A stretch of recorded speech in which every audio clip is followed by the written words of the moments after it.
P1FCU, we're all about celebrating your wins, like finding an extra $10 in the wash. Sweet. Or your team winning the championship. And it's out of here. Yes! Woo! Your wins add up, just like earning dividends in an Ascend checking account. So let's celebrate the wins together. Open your account at p1fcu.org/win. P1FCU, your community, your credit union. Welcome to What If Idaho, the home of 1,000 paths for those that embrace possibility. There's no better place to be if you're looking for that next career, or just exploring. Life is a wide open door, no matter your age. Here at Next Steps Idaho, you can research careers and training options that work for you, and start a dashboard to keep your plans moving forward, so you can route your path from what if to what is at nextsteps.idaho.gov. Our army of IdahoSports.com action photographers are covering games all over the state. And now we've revamped our galleries to make it even easier to find and order your favorite action shots. Just go to IdahoSports.com and click the Action Photos link in the menu. Dear Detour, you asked us to measure up. So yeah, we did. When life slings you mud, sling it right back. Stay strong. Toyota Trucks. Toyota.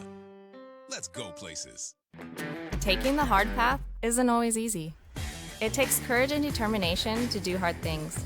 Quitting tobacco and vaping is possible. You decide when. We'll show you how. Learn more at projectfilter.org or call 1-800-QUIT-NOW. Always entertaining and occasionally controversial, the North Idaho Prepcast covers every inch of District 1 and District 2 activities in Idaho. Bonners Ferry, like the whole town was there, it seemed. I mean, they showed up, they were tailgating in the parking lot, barbecuing, playing games. Like, it literally felt like a small college atmosphere. It was super cool. Hosted by Ryan Skaggs, the North Idaho Prepcast features the biggest stories happening in your area. Just go to IdahoSports.com and click Prepcasts in the menu to get caught up on what you've been missing, or check out each week's episode on the IdahoSports.com YouTube channel, Facebook page, or wherever you download podcasts. At Valleywide Cooperative, we're here when you need us. For 100 years, we have been here to help you with food, fuel, and good old-fashioned advice. And for us, serving is more than a job, it's a way of life, which is why we pour so much into the communities around us. We've employed hundreds of your neighbors. We take pride in that, and in giving back millions in sponsorships, grants, donations, and scholarships. It's our way of saying thanks. We're Valleywide, and yesterday, today, and tomorrow, we're here for you.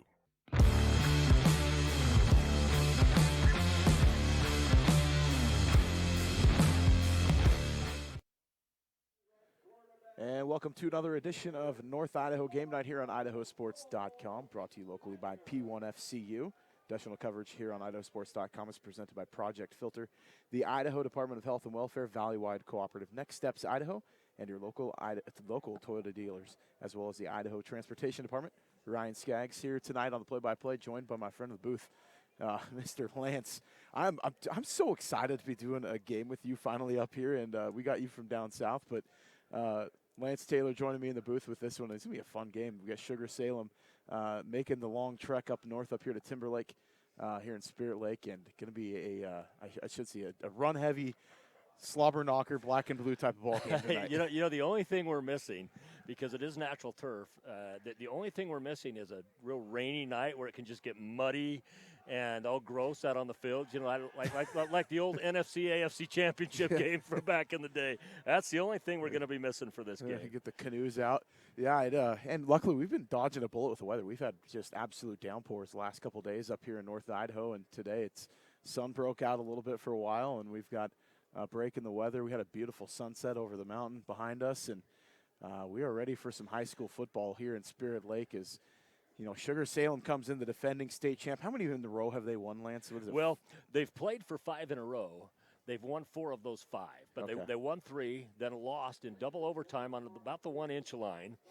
And when their main running back tonight was just a sophomore, and then won again last year. So they've played 5 in a row, but they've won 4 of the last 5. So we're going to set the table a little bit. Timberlake comes in very run heavy. They kind of run a wing T set. They're going to be a 3-headed monster at running back. You've got Cooper Lenz, Caius Tebby, and Vaughn Higgins in the backfield. Cole Meidinger, a quarterback. He can sling it when he needs to. They've got a couple threats in the passing game. He's got a couple threats that he can throw to. You're looking at Jacob Yetter on the outside. He's got some speed to burn. They're going to be, they lull you to sleep. I mean, I don't know how many. You probably see a ton of wing T teams down in Southern Idaho too, I'm sure, but we've got a few up here, and they'll run probably 25 times in a row. Then the one time they'll get you on the play action, and they'll just throw a bomb for 55 yards. But well, any team that runs the the wing T a lot, I kind of view them the same way as you see like the military schools at Division I football, where you don't see the option all the time. And so the time you have to play it, you've got 1 week to practice for it, and very few things transfer over with that. And so they run option, and then again they'll go in a spread and burn you on a play. That's just what happens with it. Well, the wing T is an awfully lot like that. Had an opportunity last week. I was on the Highland Meridian game, a game that Meridian actually won. Both teams came out, scored on their first 2 possessions, no score again until late in the third quarter. But you even see them. The 5 run a lot of wing T. Now they're running more of that spread pass option as well. The RPOs off of it, kind of like what Auburn brought in with Gus Malzahn. That's right. Right. But they will run a lot of the wing T as well. And the wing T is something you see a ton at the 2A division. Most schools will run a wing T. And then in the 3A, you'll see it sometimes with the smaller ones, more of the spread as they get a little bit larger. It just kind of getting your athletes into space. Yep. And that's one thing that Sugar doesn't lack is athletes. They've got them plenty in this lineup in this ball game, and we're going to see them be able to spread the field. Give us a few keys that you got in this ball game, a few key players to keep an eye on in this one. Well, a couple things that Sugar's got with them. They're 5-0 on the season. They're your returning state champions. They played for it 5 years in a row, including an undefeated season last year. Their schedule this year until last week against Marsh Valley has been an all 4A schedule. So they beat Century to start the season 43-0. Then they played Templeton High School out of California, who's a 4A there and was runner-up in the state last year. They would be 4A here in the state of Idaho based upon. That was a 28-0 game. Beat a very good Shelley team on homecoming, 42-14. Knocked off Star Valley, Wyoming, who would be 4A in the state of Idaho as well, 31-44, and then had the 63-6 win over Marsh Valley. So Sugar won the toss. They elected to defer, and so Timberlake took the opening kickoff. They returned it to the 30-yard line on the opening kick. We are an audio-only broadcast, so you're not seeing things. If you're looking down at the bottom of the screen there, we have the score bug on the bottom. We apologize that we had a late shift there with the broadcast. We were going to have the video feed. We only have audio only due to some contractual. Not our fault. Nothing of our fault, but some contractual stuff. So Timberlake's going to open up the ball game here on offense at the 30-yard line. Meidinger, a quarterback in the pistol, kind of a wing T set behind him. He's going to hand to the running back straight ahead and hits the hole hard, spins for a couple yards, brought down. Able to pick up, maybe closer to 3, long 7, short 8. Yeah. If there is a place where Sugar does have some weaknesses, they have had the ball ran back on quite a ways on special teams this year. That's a place where Sugar has, if you can point out any place that needs significant improvement, of course, that is it. Yeah, and that was Lenz on the first carry of the ball game for 3 yards here on the counter play, running out to the left side of the offense. I get a number on that, number 11 on the carry. That would be Caius Tebby. Finally brought down by Cooper Mace. Cooper Mace is the player that has stepped in for, one of the top players Sugar's had for the last couple years in Ammon Lee. Ammon Lee tore his ACL in the last game. And actually it was his MCL, I say ACL, and his dad happens to be an orthopedic surgeon. He did the surgery on him 2 days ago.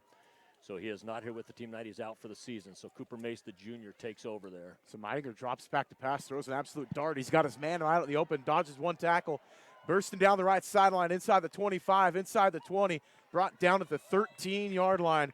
Huge gain there on 3rd down. And that guess who was Jacob Yetter on the reception, and a massive gain. Massive gain, and that's what you talked about the first of this game, Ryan, was that they'll run that wing T on you, run it, and then catch you off on a pass play. They had him out there in single coverage, able to get it to him, the missed tackle. He moves down the field. Gain of 49 on the play. Brings up 1st down inside the red zone, ball at the 15-yard line. Here in front of us, we're spotted right about the 25 on the south end zone. Meidinger going to hand off straight ahead. Lenz spins in the hole and picks up 3 on the carry. You know, just the misdirection that comes with a wing tee. It ends up causing some tackling problems on the inside. It really oftentimes doesn't matter how big you are because it's the misdirection on the play. Yeah, you throw in some false pulls too, and it's a nightmare for those linebackers to read. That's right. So 2nd down at 7. Meininger in the gun. 2 backs behind him. He's got a slot to the left. Yetter wide to the right. And they're just going to run straight ahead, lead. And they're going to run right into the back end of their offensive line. A short gain, maybe 1 on the play. Yeah, that time Carson Harris, who you'll hear on the other end of the football, is the running back for Sugar-Salem. He's in on the tackle first on that as well. He was, as a sophomore in that state championship game against Weiser in double overtime, he got tackled on about the half-inch line in double overtime, and Weiser just pulled out a very tough, hard-fought victory. Earned every second of it. So 3rd down to 5, a little quick toss out to the right side to his running back. That was Tebby, I believe, on the carry for no gain. It's going to bring up, actually, he got a short gain, maybe 1 on the play. Yeah, I think it was Tebby on that carry. Ended up being brought down on the play. Looked like it was big number, I think that was number 65, Dallin Stewart, that ended up bringing him down. So Meininger back out here. I don't think they're going to go for the field goal here. Looking for a touchdown. It's 4th down and 4 yards to go. Ball spotted just inside the 10 at the 9-yard line. You know, you'll see this a lot at the high school level, you know, because the kicking game is probably the most inconsistent piece of all high school football. Yeah. the rare kicker in North Idaho is the gain straight ahead. It only goes for 2. So he's going to be brought down short of the 1st down. So we'll get a turnover on downs after the long drive is thwarted. The kicker that we talk about in this area, he resides 11 miles south. He's still in the Lakeland School District. He's just not at Timberlake. He's down at Lakeland High School. And Owen Forsman, he has got an absolute howitzer of a leg. So Sugar's going to open up on offense now. They're going to get the ball at the 7-yard line to open things up. Now, we were talking about that last week, Brandon Bainey and I, just about the kickers around the state of Idaho and who's the best. And we were talking about, we got a chance to watch Forsman in pregame last week. He hit a 62-yarder in pregame last week. That is some crazy stuff. So handoff over to the right side, looking for the corner. And 1st down and then some, finally pushed out of bounds. And was that Tate Cutler, I believe, on the carry out there on the right side? That's Tate Cutler. So Tate's nickname is Big Red, Tate Cutler. He is a redhead, and it's the fiery red hair. So I have a son the same age as these kids. They played football all through together. My son's now focusing on basketball. In fact, he's at the game with us tonight. But so when these kids were just like 4th graders, their first year in padded football, I nicknamed Tate Big Red because he had just this big red hair that hadn't been cut for months, you know, and so his nickname is Big Red. So Cutler takes that opening carry 20 yards on the 1st down on the first play of offense for Sugar-Salem. Back under center here on offense. 2 backs in the backfield. They're going to hand off to their stud running back. 1st down and then some. Cuts through another would-be tackler. Finally brought down at the 40-yard line. Nice gain of 20 there on the carry. Sorry, 15 on the carry. So the way that Carson kind of came into that running back position, he was a backup running back coming into his sophomore year. Well, he was backup to his brother Ryan. And Ryan got hurt in the Rocky Mountain Rumble in the very first possession of that game to start the season that year. And so Carson took over as running back. Never gave up that spot, even when his brother came back as a linebacker. Like, nope, sorry. Carson ended up doing so well. So that caused a little drama at home. yeah. Well, you know, big brother talked smack for a lot of years, and so the younger brother got his up and comings. Yeah. So Chase at quarterback under center is going to hand it off again, and that's smacked right at the line of scrimmage. Spins back into the hole, turns it into a nice gain. Yeah, you're talking about really good kickers. You remember a couple of years ago, of course, from Highland, Ian Hershey, that was so fantastic. Went to Idaho State as a freshman, then transferred, now down playing in the Pac-12 at Arizona State University this year. And playing down in the desert, a nice landing spot. Doing well, yeah. You know, it's funny, I was down at Arizona State University about a month and a half ago. Down there in the valley, I went by there and had a chance to walk through the newly renovated stadium. Sun Devil Stadium is down there. Went down on the turf and saw the Pat Tillman statue down there at the end. It was a great opportunity. Stretch play handoff over the left side, gets the corner off to the races.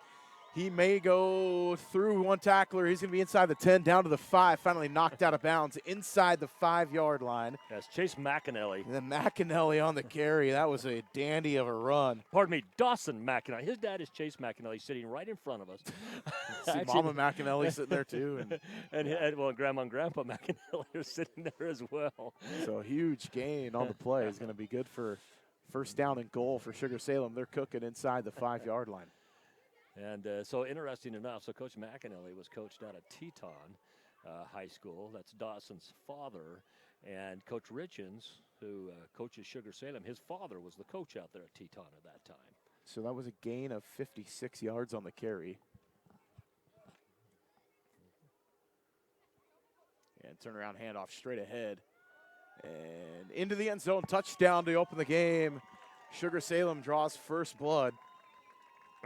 That's Carson Harris. Harris disappears into the crowd. You know, he is such a tough defensive assignment because, you know, he's only 5'7", and that might be a stretch. I call him Smiley because he always has a smile on his face, always.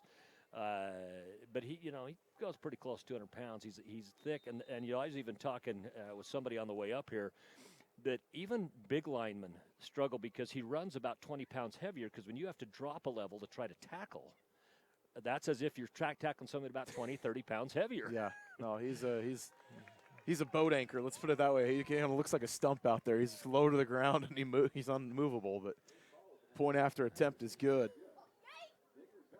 Of course, had an opportunity to talk to the great athletic director here at Timberlake High School before the game. We had a good opportunity to talk about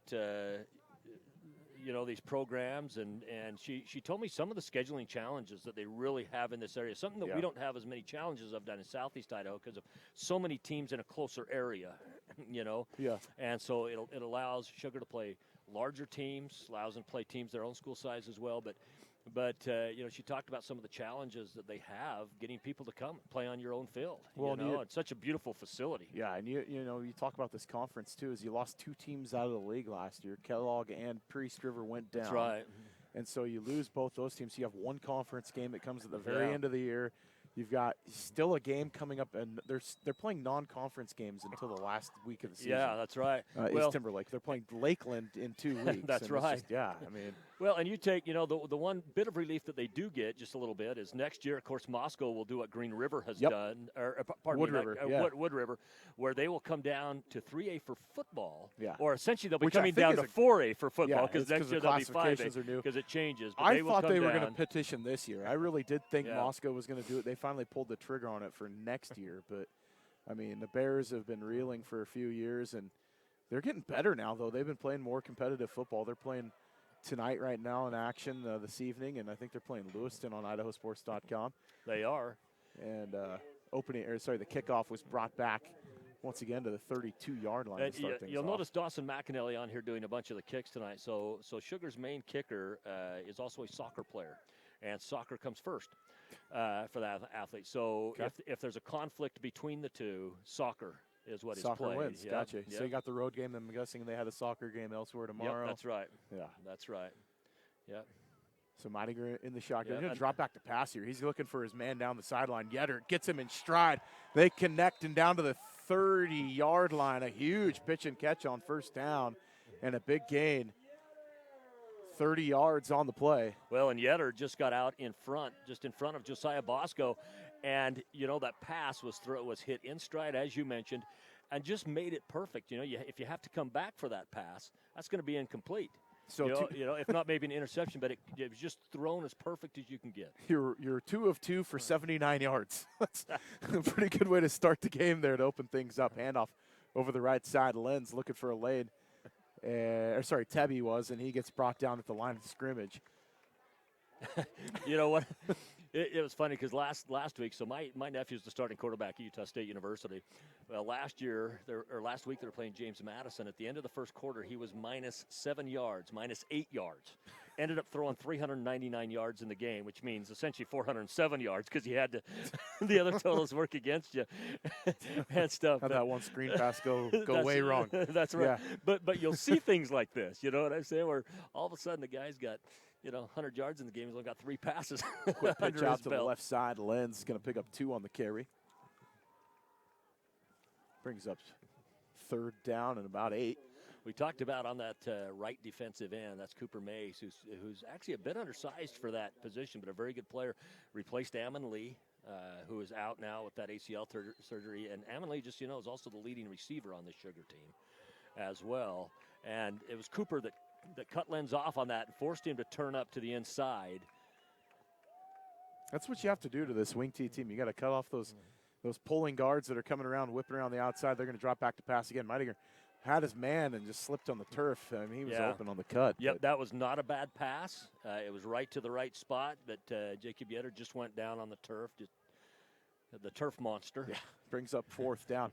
It's one of those unsung QBs here in North Idaho. I know that, you talk about Drew Hottinger down at Lewiston. He gets a lot of attention. Sure. We saw McEwen at Post Falls last week. He's been lighting it up. I mean, there's some good quarterbacks kind of scattered around the area, but this is one guy that kind of goes under the radar a little bit as far as arm talent and what he's able to bring on the field. So he's going to line up Meidinger in the pistol, and they're going to get a false start going backwards here. Not what you want to do on 4th down. No, it's not. And then on top of it, of course, the clock was stopped because of the incomplete pass anyway, but, it would have stopped again because of the penalty. And that's just one of those that, they've had success in passing plays thus far. They're 2 for 3 in those passing plays, and I think a receiver in that instance, he's excited to get off that line and to get out and just takes off just a little bit early. But, you see the rest of the team very disciplined. Yeah. No other jumps. In fact, his jump didn't cause anybody else to jump. And Timberlake comes in this game at 4-2. They're going to do a quick punt here, and it's just going to be a short one. They'll maybe get a nice little roll there towards the sideline. It's going to hit inside the 10 and die at the 7-yard line. But, you talk about Timberlake coming to this game 4-2. They've played a pretty difficult schedule themselves. They've had to schedule some Spokane schools to come play. We talk about that schedule nightmare here in North Idaho. Yeah. We talk about a lot on the prep cast. You just kind of do what you can do. But that's right. They're going to pick up another league game next year with Moscow coming down. But they already play Moscow anyway. So it doesn't really add an extra game to the it's sixes schedule. as far as your schedule goes. Yeah. It's just 6 because it's a sideways move. And you want to see how good this Timberlake team is. Yeah, they're 4-2 on the season.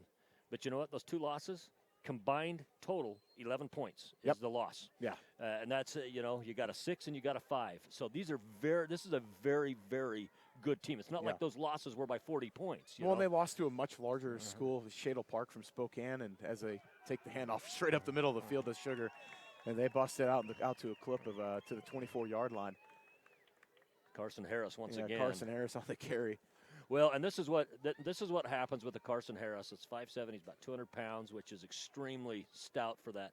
If he gets past that initial line, that is a tough defensive assignment for a safety coming up that's about 140 to 150 pounds, or a corner having to come over and make that tackle, because then once the contact is made, there's oftentimes another 4 or 5 yards gained after the contact is made. And I think one of the adjustments that we'll probably see, probably in between the quarter, if not certainly at halftime, will be Timberlake addressing that we cannot let him get into the secondary. So option pitch out to the right side and hitting the corner, and enough for the first down and then some. That was Harris on the carry previously with 16 yards. They're going to pick up 14 on this one in the first down to Josiah Bosco. Yeah, and Joe does a great job on that outside. Of course, some of you recognize the name Bosco. Yes, that is part of the Robbie Bosco family, who was the quarterback on the 1984 National Championship NCAA football team out of Brigham Young University. But, so that's not his father, but that is the Bosco family. His brother, he just had a brother, just graduated, has been playing at BYU the last several years as well. So Harris runs straight ahead for a gain of 3 there. Sugar has yet to throw the ball to Cash Harris. Cash Harris, a very, very good receiver. As a decoy as well. He's tall. He's about 6'2", so he's a tall receiver. And, something Timberlake did that time. You notice Timberlake, as they came in, they brought the middle linebacker up about 2 yards on that play because Harris had been getting into the secondary from there. So they bring up the middle linebacker about 2 yards on that play, and they stopped Harris for the shortest gain of the day. Yeah, and you talk about size, in this game and everything, too. You look at that Timberlake front. They're just monsters. It's just the quickness coming to the outside. Once again, we see it right here on the pitch to the outside to Bosco. Picks up a huge gain in the first down. He's going to get out there again. I believe that's 32 on the carry. He's going to take it all the way down to the the 25-yard line. So Bosco, also the name of a chocolate drink. Remember?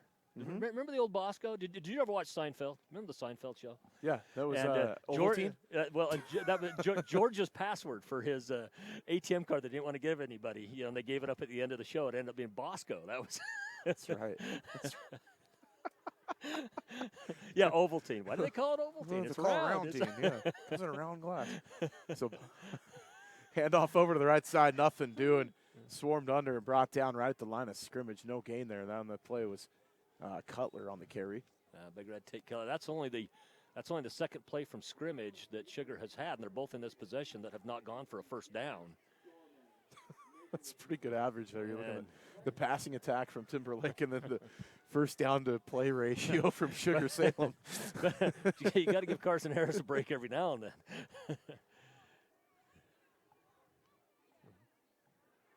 So 1:06 left here in the first quarter. Feels like we literally just started. We talked about this game. This game could end easily by 8:40. We could be done and packed up in the truck. But yeah. Finally, the first pass of the of the game is going to be play action, rolling out to the right, finds his receiver inside the 10-yard line. Going to be first down and goal, and he's still moving. The pile's still churning forward. And that pass was complete to number 24, Cash Harris. Yeah, we just got done talking about him, that they hadn't thrown to him yet, which is rare to go this long in the game and not having gone to him. Of course, he had one of the biggest catches in the state championship game last year, and then he got hit so hard on the play that after the game he couldn't remember the play. Couldn't even remember doing it. I was talking to him. He's like, I don't even remember it, so I'm just going off what everyone's telling me. So play goes for 27. It's going to take it down to the 1. So James Chase, quarterback for Sugar-Salem, comes from a quarterback family. His father was a quarterback at Ryrie High School, actually. Man, you're like the encyclopedia of like Southern Idaho football. I tell you what. Yeah, well, the thing is, hand off straight ahead and a touchdown.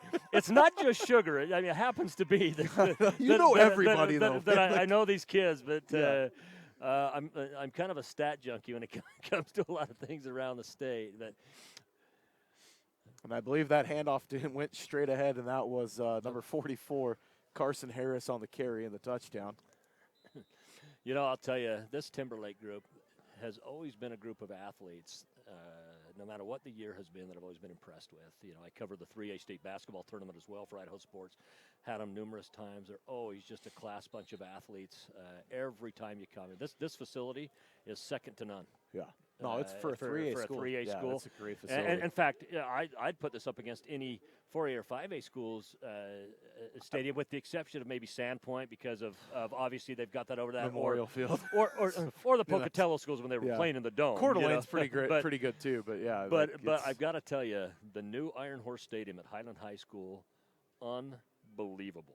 Yeah, it is just. I'm glad you got a chance gorgeous. To go north to Sandpoint. That's Yeah, it's I wanted to show that to my son because I've been telling him about it because I've seen Sandpoint Stadium, been to their stadium, and stuff, and he had, and I said, you just got to see this. It's like a high school version of Husky Stadium. It really is. Yeah, it really is. It's the only way you can compare it to anything. And of course, they got the new turf laid down. They've got the softball and baseball field opposing on the other side. They've got the visiting bleachers moved in right now. But it's such a classy facility. And when you get up here, people don't realize, they think of Idaho, they think a lot of the weather that Southeast Idaho has. Well, they get snow up here, just like Southeast Idaho does. But the weather pattern here comes out of the Pacific Northwest, where Southern Idaho, it comes out of Southern California. Yep. And they're two totally different weather patterns. So you end up in the late falls getting a lot of rain in these areas that you don't get near as much of in Southeast Idaho, which is still high desert. Unless you're Sandpoint last year when I'm doing a playoff game and we had 6.5 inches of snow before kickoff. Yes, that happened. That happened. I'm watching them plow the field before the game, but that's McAnally again on the kickoff. The ensuing kickoff goes out of bounds, so Timberlake will take over at the 35-yard line. Which is about where they've started every one of their drives. They've been able to get deep. They've been moving up the field. They just haven't been getting touchdowns. Well, what's been hurting is this: is where have they hurt Sugar? They've hurt him in the pass, and it's been on the deep pass. Well, as you get closer to that end zone, now there's no deep pass anymore. Yep. It's a cut route, a crossing route. You hit that with a slot receiver, things like that, and that might not be as big a mismatch for them, you know, in their favor going into that. And I said Timberlake was going to take over. They're going to make Sugar kick it again, which you talked about, kind of the woes in the kicking game and the kickoff game. Timberlake looking to see if they can maybe get some additional yardage on this one. Well, I think what they saw is when we've run it back, it's been good. The opening kickoff and after the first touchdown. Yeah. So we're going to kick this one off again. Back to receive is Lenz and Yetter. And once again, kick to the sideline and goes out of bounds. See if they make him do it again.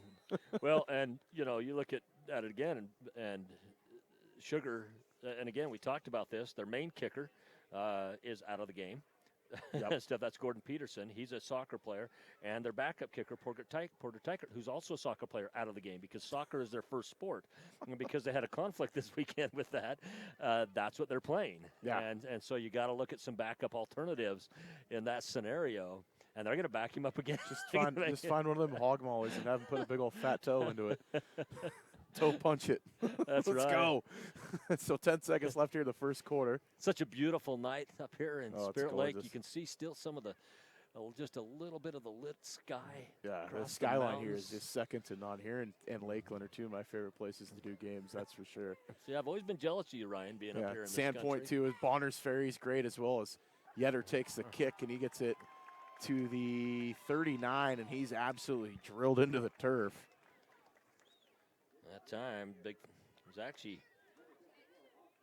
was Austin Rumsey on the tackle there, and that looked like one of those tackles that, okay, you're going to make us do it 3 times? Fine. We're going to hit. All right, bet. Let's do it. But, yeah, 4 seconds left, so we'll get one more play here in the first quarter. You notice a lot of Sugar's linemen only go one way. Yeah. So you have one-way offensive, one-way defense. There's a couple people on the sides that will cross over, but not near as much. Nothing doing on the handoff there now to the right side. If Sugar started all their big guys across the offensive line, you would have 250, 270, 250, 266, 270, and 300 would be their line if they started it all. But one of the things they've done with Dan Benyon as their defensive coordinator, of course, came in from the college level as the defensive coordinator, is he takes a lot of look and says, it's not just size that determines where you play, it's effectiveness. Yeah. So you might have a guy that's half the size of somebody out there playing that position because of their effectiveness at that position. Yeah, and so as we end the first quarter of play, we are looking at, well, we're still waiting for them to flip ends of the field, but we're going to pay some bills here. I want to thank Taylor Chevrolet, proud to support Sugar-Salem Athletics. Taylor Chevrolet has been serving the Upper Valley for over 90 years with excellent service and stellar sales team. Taylor Chevrolet is the home of oil changes for life. That's right, you buy a new or used vehicle, you never have to worry about an oil change again. Man, where's that when I need it? Taylor Chevrolet is your Southeast Idaho leader with a wide selection of Chevrolet and Cadillac models. Come in today and get your vehicle with a free oil change for life. Stop by their Rexburg location or visit their website at www.taylorchev.com. And when you do that, you ask for my good buddy Blake Harris. He'll take care of you when you go in there. Blake is also their car manager in there. So you ask for Blake. You tell him Lance, send him in there. And tell him I need dinner at Ole's just because of that. He'll know what I mean. Snapback Meidinger going to drop back to pass here, gets it over the left side. And that is Tebby who gets it out in the flat. He's going to pick up enough. He's right at the sticks for the first down. We'll see if they give him the spot. Yeah, it was awfully close out there. And what I like there is that was a quick pass, quick sight shot anyway, out of the backfield. And what I like about that is that if you drop back in the pocket consistently against Sugar's going to bring you down. Yeah. They're going to start getting you in that backfield, and it's going to be an awfully long night. So how do you thwart that? Well, you got to go to those quicker passes, get people out in some space. So the Sticks have third down. Okay, yeah, they got third down here. So third down, going to hand it off straight ahead. It was going to be just short of the first down. They spotted him, and he's going to be swarmed and brought under for no gain. Sugar was not budging on defensive front there. Yeah, big Clark Sidaway on that. Clark Sidaway goes about 290 pounds. So brings up fourth that down. Group. I don't know what happened to first down. Oh, yeah, it was the quarter change. Never mind. But tell me what kind of day it's been You today, know, right? I thought the same thing. When you pointed out the third down, I'm thinking, this should just be second. No, I was like, what This happened to should not be first? Oh, yeah, it third. was before the quarter. That's why. So I thought I was losing my mind for a second. Well, I was doing the same thing, so maybe we went to the same school. So Meininger, yeah, he could quick kick really easily here. We'll see. Is 4th and short. I think they're just gonna. No, they're gonna go for it, and they're gonna hand it off straight ahead.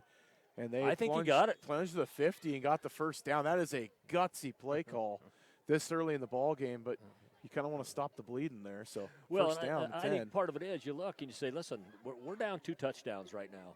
We haven't put points up on the board, and this is the thing: if both these teams play their best, if we're just talking realistics, and both these teams play their best, Sugar's best is probably better than Timberlake's best. Oh, absolutely. And so, who then does the onus fall upon to take chances when chances have to be taken?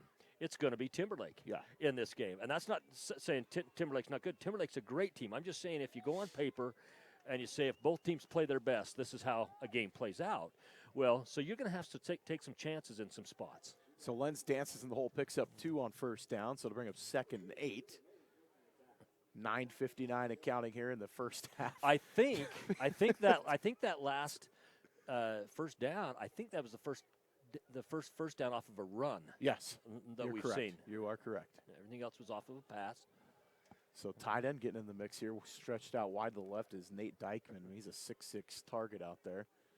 And they're going to run the stretch on the counter. Just caught by the shoe tops there was Tebby. He had a lane on that outside, and he was brought down just by his laces.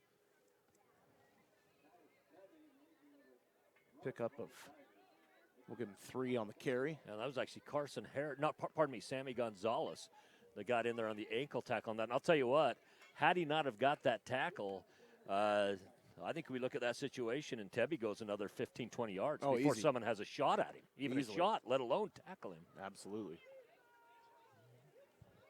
So 3rd and 5 here. They're on the Sugar-Salem side of the field. So dropping back to pass. Overshoots his intended target. Incomplete. Meidinger was looking for Cooper Lenz on the outside. And it goes incomplete. Going to bring up 4th down and 5. Okay, we do have one correction. So I've given credit to Cooper Mace, who, by the way, is very worthy of having credit. They list him as number 2 on the roster, but it's actually Ben Aldridge, who is usually number 53, that is now wearing number 2, and is up where Ammon Lee used to be. Gotcha. Okay. So that is the difference. That's parental update. That's the nice thing about having parents come and talk to us that are listening. Yeah, lets us know we've got listeners. That's a good thing. Drops back to pass, has his receiver up in the middle. Yetter cross the left side, inside the numbers, back to the 30 to the 25, and knocked on his wallet out of bounds at the 20-yard line.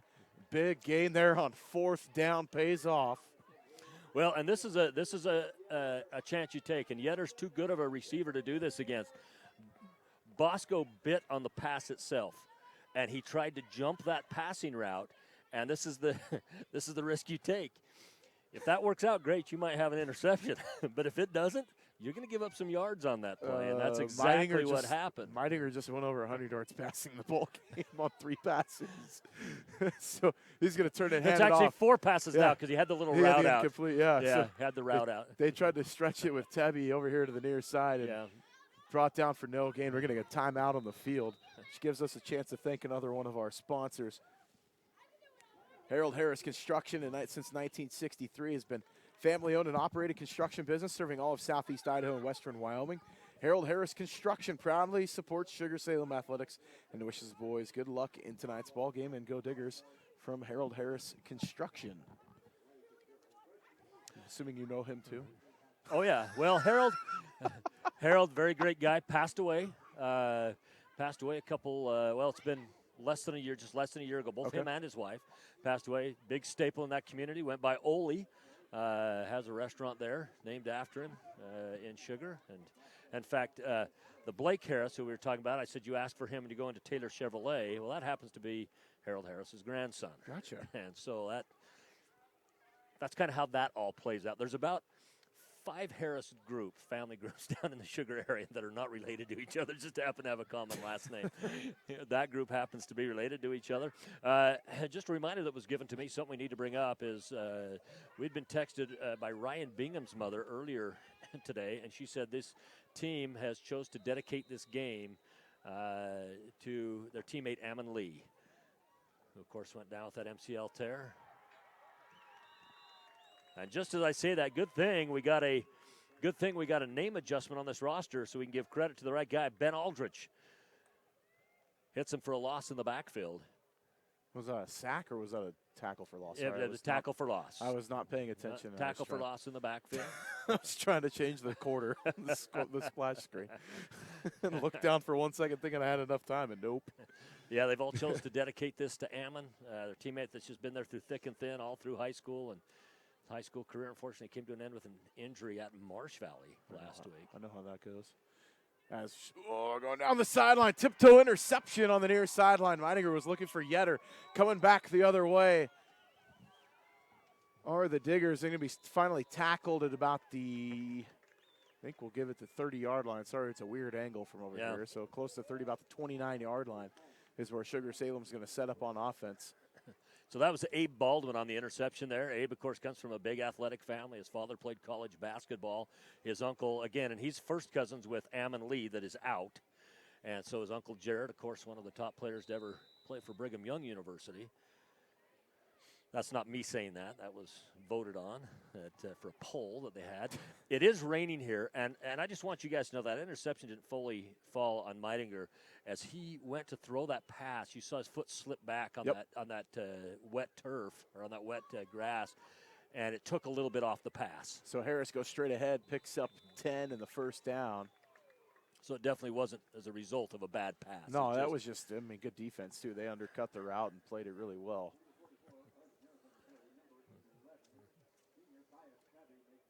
So Tebby in on the tackle.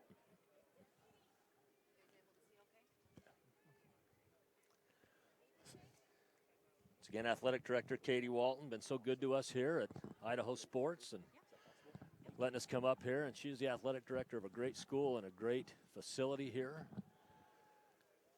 Pass down the sideline, catches him napping over on the right side, off to the races. 10-5 taillights, touchdown. Sugar-Salem busts one finally over the top, 60 yards, and the score. That was to Josiah Bosco, who tore off down the sideline. Josiah Bosco, another just one of those good kids. You know, it's funny. It's funny as you see kids grow up, and you know, they come into high school, and they're kind of these gangly little kids, you know, and he came in as a freshman. They just moved into Sugar City. He came in as a freshman. He was just a small, skinny, short, tiny little kid, and boy, he hit that weight room, and he became a man in that weight room. You saw it out there, and just a great kid as well. So point after kick is up and through. And they're doing it by committee because now Abe Baldwin did this kick. So who got the interception on the other end. So 20-0, Sugar-Salem up on Timberlake here. You know, I think as you look at both these teams, as we're only 6.5 minutes from the break going into it, obviously the team that makes less adjustments at halftime is going to be the team that's up on the scoreboard. You know, you're going to do a lot more of the, hey, let's clean up the little mistakes we're doing that have nothing to do with the defense. You know, let's clear some of those up. Let's see if we can not just, you know, go ahead and make a difference on that. But you don't make big wholesale adjustments. Basically what you do is you say, we're going to make them prove that they can stop what's working for us. I think some things, thank you very much. They're taking care of us right here at Timberlake High School. We love it. We love it. Hey, Katie Walton, you call her. She will take care of you. When you come here to Timberlake, they brought some popcorn and some drink. We'll down those at halftime. But I think if you're Timberlake, you've got some really good things to work on as you go in half, and you got some good things to build on. You don't focus on the score when you go in at the half if you're Timberlake right now. No. I think what you do is you look and you say, hey, listen, here's the things we did good. We were able to get some guys in space and get out. How do we get more of those plays in? How do we get these better looks against, for the things that were working for us? I don't know if that was an unintended onside attempt or not, but the squib goes straight ahead, and Finally brought down a maybe 45-yard line starting point for the Timberlake Tigers as they're going left to right across your screen. Well, and Sugar's kicker is very, very good kicker. Both him and the backup are, but again, they're soccer players. They're out. Some other interesting games going on around the state. You look at Southeast Idaho, Hillcrest, who kind of snuck up on everybody this year. Of course, Isaac Davis now has come and is playing football. He's the basketball commit to Brigham Young University. As they're 5-0 on the season, playing a 5A Madison team. Nice tonight. little run there, straight ahead. Cooper Lenz picks up 5 yards on the carry. I think a team in the state that we're really trying to figure out if they're still really as good as they've looked is Pocatello. Yeah. And Pocatello, of course, Julian Bowie, who's the basketball commit to Boise State, he's come back and played football this year as well. Very good receiver. And they play a great Shelley team tonight. Shelley, despite their record, is a very, very good football team. Yeah, we'll get you some scores here at halftime coming up in about 6 minutes from now as the carry over to the left side. Trying to get the number on that one. Was that 22 on the carry? They got so many dang running backs here. I'm trying to keep track of all of them. I believe that was Davis on the carry. I think that was Davis on the carry. One of the things you're noticing, and here's a good adjustment from Timberlake, they're getting up and on the ball earlier. Yeah. They're not taking so much time in between the plays. Lenz straight ahead for the run. Pick up 4. Sorry, go ahead. Didn't mean to cut you off. This is. I think that's one of the adjustments that they're making. That is a good in-game adjustment is to say, you know what, let's see if we can't get them on their heels from a time perspective. Let's get up there. Now, this is the first time in this 4-down set so far that they have gone back and met in a huddle. Other than that, they had their 3 plays ready to roll. I'm glad we brought the canopy tonight. and you said we, and I'd love to take credit for that, but you're the good guy on that, Ryan. I did none of that. Johnny on the spot tonight with the pop-up. We're not in the booth tonight as Menninger's going to drop back to pass. Gets it to his receiver on his knees. Catch. What a catch. That was Yetter out there on the reception. That was Yetter. That was impressive. Well, not only impressive was the catch, but Meidinger threw it where only his guy could get it. Only his guy to get it. It's one of those great passes that is, hey, my guy's going to have to work to get this pass. Yeah. But it's not going to be in a place where the defender can get it. That was an absolute dot. So Yetter inflating his stats already in this one. Len's going to run straight ahead. Picks up a couple. Sammy Gonzalez in the ball game. And, of course, Ryan Bingham.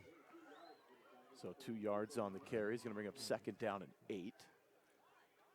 I should give some, confidence there. I'm surprised. I mean, Sugar's packing the box, obviously, but you'd think that they could bracket Yetter maybe, but because we haven't seen any other receiver really get in the mix. Bosco's been covering him, and Yetter's been winning the positive side of that one so far. Handoff stretch play over to the right side. Tebby trying to get to the corner, can't get there. He's ran down from behind. Well, and Ryan Bingham at 6'4" and about 280 pounds. He is just a man-child. Has a lot of colleges that have been talking to him about coming and playing, and he is extremely fast. State champion in track as well as a thrower. Also, 2-time state champion in cheer. He's a cheerleader. In fact, that's not a combination you see. No, you don't. In fact, Sugar's cheer team has won 11 state champions, and they've won the last, I think, 8 of the last 9 or 8 of the last 10. No kidding. And most all the boy cheerleaders on that team are football players. Nice throw again. Meidinger throws it back across the middle. Throws an absolute dart and strike to, that was his tight end, number 88, Nate Dykeman, on the reception. The first other receiver other named Tebby or Yetter to get a reception tonight as he picks up 6 on the reception. I think the good news here now is that play has worked a couple times. That same pass route has worked a couple times, and it gave you a manageable 4th down. Knowing that you're going to be going for it on 4th, it gives you something manageable to work with. Yeah, so cuts it down here. It's going to be 4th down and a long 3. They're going to run the option, toss out to the side, and it's going to hit the turf. Yeah, it would have been a fumble. It would have been a fumble.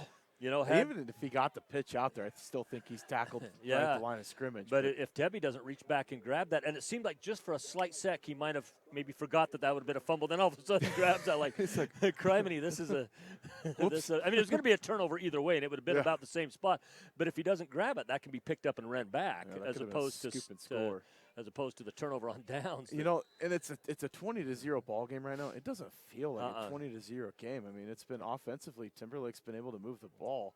Yep. But with 2:51 and counting left here in the first half, Sugar is opening it up on offense again here with a spread formation here. I don't know if you always see that out of them, but here they are lined up in spread. Trips to the left side, single receiver out to the right. Dropping back to pass, gets a receiver over on the near side, slips into the turf. Cash Harris. Yeah, Cash Harris gets the reception. And he's you'll see the spread from Sugar. You won't see it near as much as you did off last year's team. You know, you had 2-year starting quarterback, Daniel Nill, now in Trinidad and Tobago for the next 2 years of his life. But, we ran a spread so much with him. This is a first-year quarterback with James Chase. First year as a varsity starting quarterback, but does a very, very good job. It's just Sugar's had such a good backfield between Harris and Bosco that why go away from that too much? Yeah, so back to pass again. Finds a receiver right over the middle, open down the slot. He's across the 30, inside the 25, trying to get the corner. Breaks a tackle, still on his feet, knocked out of bounds. And he's going to be knocked out. They're going to bring it back a little bit, and they're going to be at the 17-yard line. Huge gain. Yeah, that was Tate Cutler. And I think the difference you saw there is the DB that was trying to bring him down on that play. There was about a 40-pound weight difference between those two. Yeah. And about a 6-inch height difference. And that was just that's how it played out. So gain of 48 on the play. Ryan, as I think of this first half, I think the only flags we have were on those kickoffs that went out of bounds. We had the one false start. The one false start. Yeah. That was it. Other than that, this has been two disciplined teams that are they're very led. I just- mean, you look at Timberlake, too. They got a lot of seniors in this lineup. We had a senior night here in Spirit Lake for this ball game. And you can tell. I mean, they just play a disciplined football. Get a little swing pass out to the left, breaks a couple tackles. Harris on his feet, finds the end zone for the, is that the third time tonight? Tonight. Finds the end zone on the swing pass this time. Yeah, he's ran in. He's of course, the passes always come out of the backfield for him. Yeah. And that's a place they're missing Ammon Lee tonight. Ammon Lee has been their leading receiver this year. So the 19-yard touchdown reception now.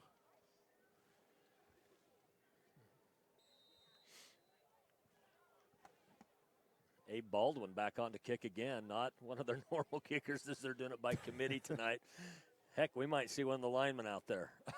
And he kicks it out. Maybe we go on the wide left. No. That's right. I mean, you go swinging gate here, just start throwing anything out there. I looked over. Even some of the Digger fans are smiling. So we're going to take a quick commercial break. We'll be back here with more on IdahoSports.com. At all our local Teton dealerships, we're committed to our no problem philosophy. No problem means we'll find it, not we don't have it. No problem means the same fair prices that we've always offered on our new vehicles. Because when you shop with us, it's always no problem to buy and service your vehicles.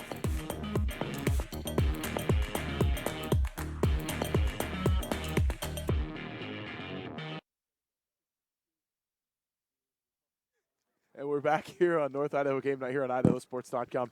Sugar-Salem takes it back down the field after the turnover on downs and gets a big touchdown there to go up 26-0 before the half here with 1:46 left to play. We're just having too much fun. This is the first time Lance and I have been able to do a game, and it's been an absolute kick in the pants, man. I wish you lived up here because, no offense to Brandon Bainey if he's listening. I did a game with you last week. But Brandon's my buddy. I've done a lot with Brandon when he lived down in Pocatello. We kicked him out. Yeah, that's right. Yeah, we gladly took him, though. We needed all the help we could get. But that says a lot about me or a little about me. But we're glad to have Brandon up here. It's been a great addition. IdahoSports.com. Of course, we cover about 400 live events every year in the state of Idaho. He's still doing stuff every once in a while in East Idaho, though. That's the crazy part about this. That's actually not a bad kickoff. I don't know who that was that kicked it, but they got into it. It's going to be brought back here. Cooper Lenz across the 30-yard line, knocked out of bounds out of the 35, maybe the 37-yard line. That was Jason McAnally that kicked that. Finally brought down out of bounds. That looked like big number 65, Dallin Stewart. So I think they're going to give him the 38 there. So I keep saying Chase McAnally, by the way. Dawson. I always say. I haven't corrected you because by all means, you're correct and I'm not. But so, 39 left. It's so funny because as you get to know teams, of course, in high school games, you'll see a lot of family members come through. Oh, yeah. And there's times that I've been doing PA for a game, and a parent will come down because I've been calling the one kid his older brother or older sister's name the entire time, And of course they're never offended. They say, "Just so you know, it's this one." But don't worry about it. I had that happen. I was doing I was PA in a North Idaho college basketball game, and I had that happen when I was calling the girl and actually called her dad's name. So Meininger attempted pass down the left side goes incomplete, almost intercepted. Yeah, Abe Baldwin almost got his second out there. Yeah, things like that'll happen. I've gone through entire games before, and I didn't know till after that. The parent will come up to me, or the older sibling will come up and say, "Hey, thanks for the shout out for all the 3-pointers that I hit for all the touchdowns." And I'll think, was I saying your name the entire time? I'm 49 years old. I still got it. So 2nd down to 10. Little crisscross action inside the handoff. I love that little play. I actually use that on my son's flag football team. I stole it from Timberlake. That's a good misdirection play. It's hard to prepare for because the handoff happens so quick. Well, and Sugar's calling timeouts because they feel if we get this ball back, it's 3rd down. If we get this ball back, we can score again. I think is what they feel. So that was Hansen on the carry. Picks up a couple. Hey, shout out to these uniforms. Both teams. Sharp.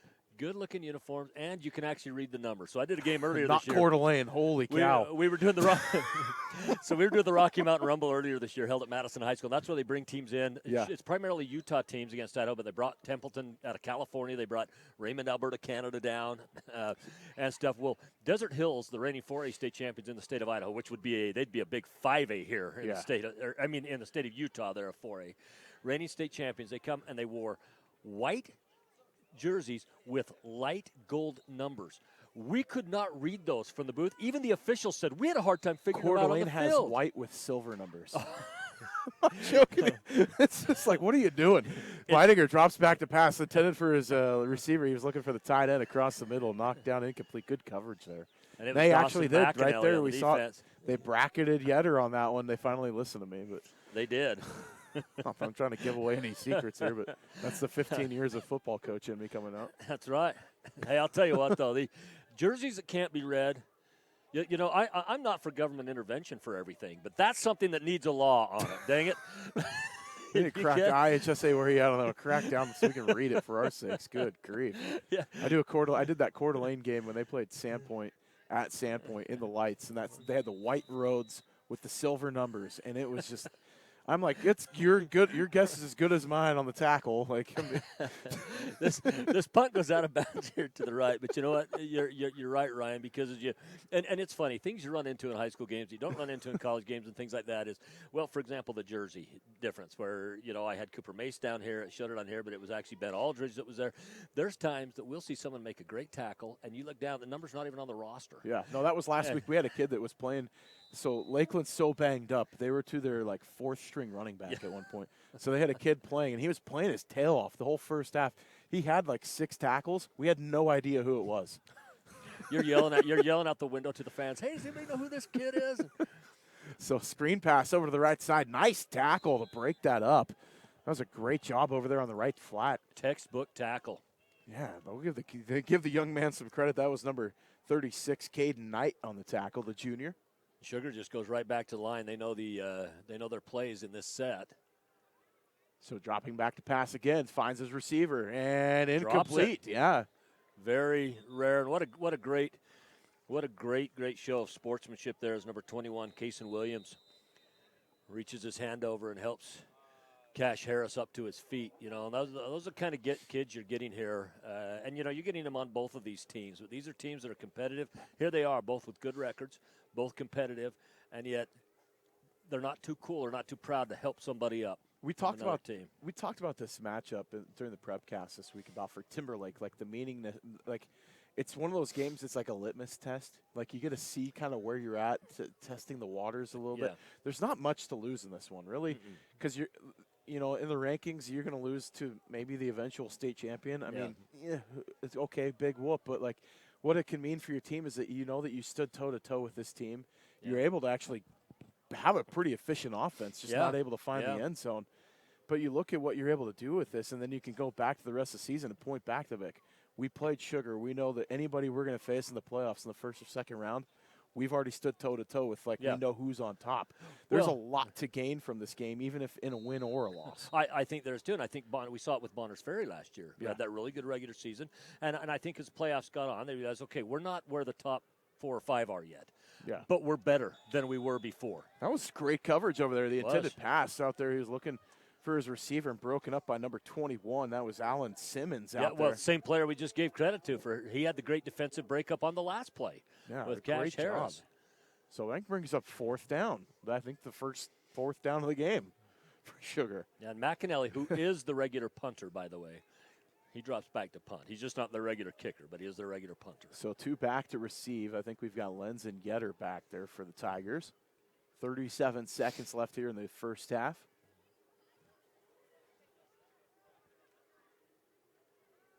We'll have some stats at halftime for you as well. It's a fake. And they're going to run the fake over to the right side. Harris gets the first down and then some across the 40. And he's finally knocked down, probably close about the 36-yard lines. We're going to spot him.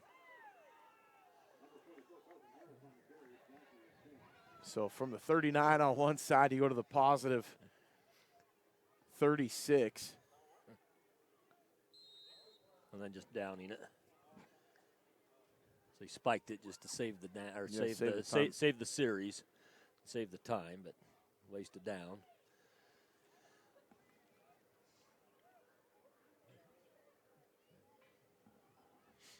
You know, other great 3A teams to look at instead. Of course, Homedale's looking good again. Homedale beat Sandpoint in Hermiston. That's right. They've kind of been going back and forth every other year.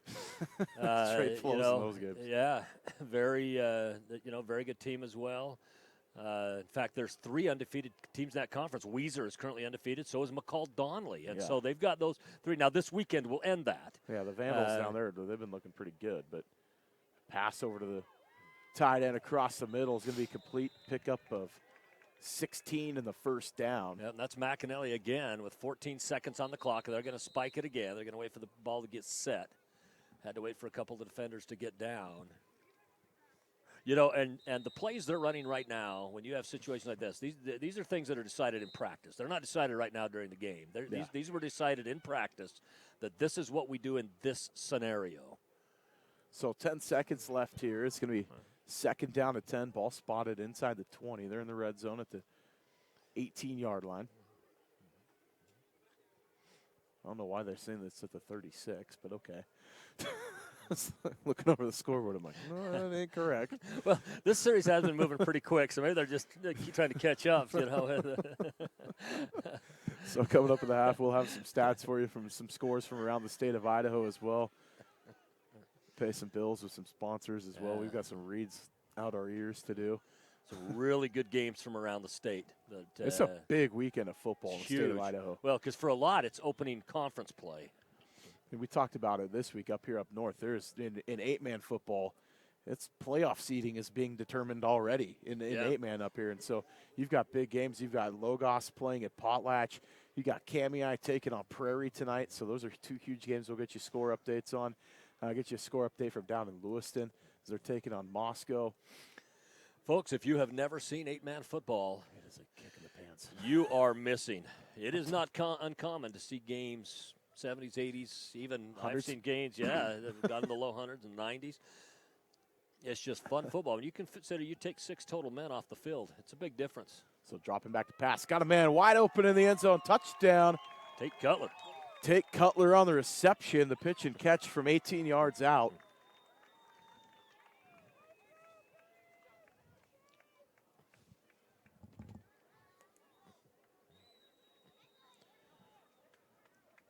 Sugar does not have any JV players on the bench. At home, you will see they dress a lot, if not most, of the JV kids as well. But the JV team had a game yesterday down in Declo. And so the varsity, it is just all varsity players only that have come up here. They're, of course, missing their leading receiver and one of their leading tacklers, and Ammon Lee, who's out for the rest of the season, got hurt against Marsh Valley. You know, Marsh Valley team that had a lot of hopes going into this season. You know, they went up in the Rocky Mountain Rumble. In fact, it was interesting. They played Raymond, Alberta, Canada is who they played. And what they did was Raymond was able to use Canadian rules on offense, not on defense, but on offense. The only difference was they couldn't use the 12th man. So they had to just use the 11 men. But they could have that running start. That changes things a little bit. Well, it just makes it so you can't get up and jam a receiver. You've got to start 15 yards back. Well, so what it does is, so if they start running to the edges, that takes that much longer for a corner to get back up and help out with those plays. Kick, step, and drop quick. But I'll kind of tell you about that game as we move on after this. Well, they played a couple of teams from up here too, and that's that Raymond team has, and they've given some fits to some of the programs up here in North Idaho as well. But play action pass for the 2-point conversion. Quarterback rolling out to the right side, in for the 2-pointer, and it is good. So that's going to put our score. Makes up for those 2 missed ones. That's right. That's right. Yeah, Chase on the rollout gets his way into the end zone and gets the 2-point conversion. Yeah, so anyways, Raymond came down. So they throw an 80-yard touchdown pass. The kickoff goes into the end zone from Marsh Valley. Raymond throws an 80-yard touchdown pass to start the game. Touchdown. Then they kick it off, and Marsh Valley runs it all the way back. One of the Bastion twins runs it all the way back for a touchdown, and then it was just all Raymond. From that point on, lit it up. Of course, Raymond came down, had a really tough game with Sandpoint. That game played at University of Montana's Grizzly Stadium. And so, we've seen games between Idaho teams that have been played in Butte as well this year. Lakeland took on Montana Preston. Tech, Montana Lakeland and Tech. Preston. And, those are 2 teams. I think Lakeland and Preston still trying to find themselves just a little bit. How about Montana Tech in NAIA football right now? Holy cow. They beat College of Idaho last week. They are on a roll. Yeah. Well, that's to me, that is the premier NAIA conference in the country. Oh, anyway, absolutely. I feel they are to NAIA what the Big Sky is to FCS. Absolutely. The Big Sky are looking at them right now. They got 3 teams in the top 10. They've got 6 in the top 25. Yeah. As Eastern's actually, you talk about those matchups. Eastern's playing Idaho tomorrow. On the blood rug out in Cheney. In fact, I was telling my son we're going to go golfing tomorrow in Coeur d'Alene. I told him, I says, now if you want to cancel the golf, we can drive down to Cheney tomorrow and get some tickets to that game. I says the stadium's not much bigger than a high school stadium. It's not. If you've never been there, it's a fun place though. And I've been there before. But I says we can go and do that, and we can watch University of Idaho, who even though they're ranked in the top 10, I think is the most underranked team in the country. I think they are legitimate to potentially have a national championship. Oh, absolutely. Coach Eck, you talk about turning things around. The Vandals. Well, as a Bronco, it pains me to say, but that Vandals team is, if I was a Bronco run, I wouldn't want to play them. The move back to FCS was big for them because they could compete at FCS. But Moscow, when you have to bring in high-end recruits and you can't just rely maybe on transfers and stuff, Moscow's a tough place. Well, the NIL would have been the death nail to that program. It would have absolutely killed it. Yeah. Well, and having to play half their games over in Pullman at Washington State in order to have the average fan attendance to even stay FBS, just flat out wasn't realistic. But they've done a great job, up 17-0 on Cal at one point. Yep. But anyway. Yeah, we'll talk more. I digress. It is halftime. 34-0. Sugar is up on Timberlake. We're going to take a quick about 3.5-minute break. We'll be back with more in your halftime stats. We'll be right back here on IdahoSports.com. Make the memories of this game last a lifetime. By downloading the digital game file of this contest, you can have your own personal copy of this game forever. These make great gifts for the student-athletes involved. Just click the Order Now button for more details. At P1FCU, we're all about celebrating your wins, like finding an extra $10 in the wash. Sweet. Or your team winning the championship. And it's out of here. Yes! Your wins add up, just like earning dividends in an Ascend checking account. So let's celebrate the wins together. Open your account at p1fcu.org/win. P1FCU, your community, your credit union. Dear Detour, you asked us to measure up. So yeah, we did. When life slings you mud, sling it right back. Stay strong. Toyota Trucks. Toyota. Let's go places. Yeah, I know a little something about myths. Like the myth that speeding isn't dangerous. Oh, and that myth you can tailgate at a safe distance. Or that you could safely weave in and out of traffic. Don't be fooled by myths. You'll get yourself into a hairy situation. Stay focused on the road. Be a legend like me.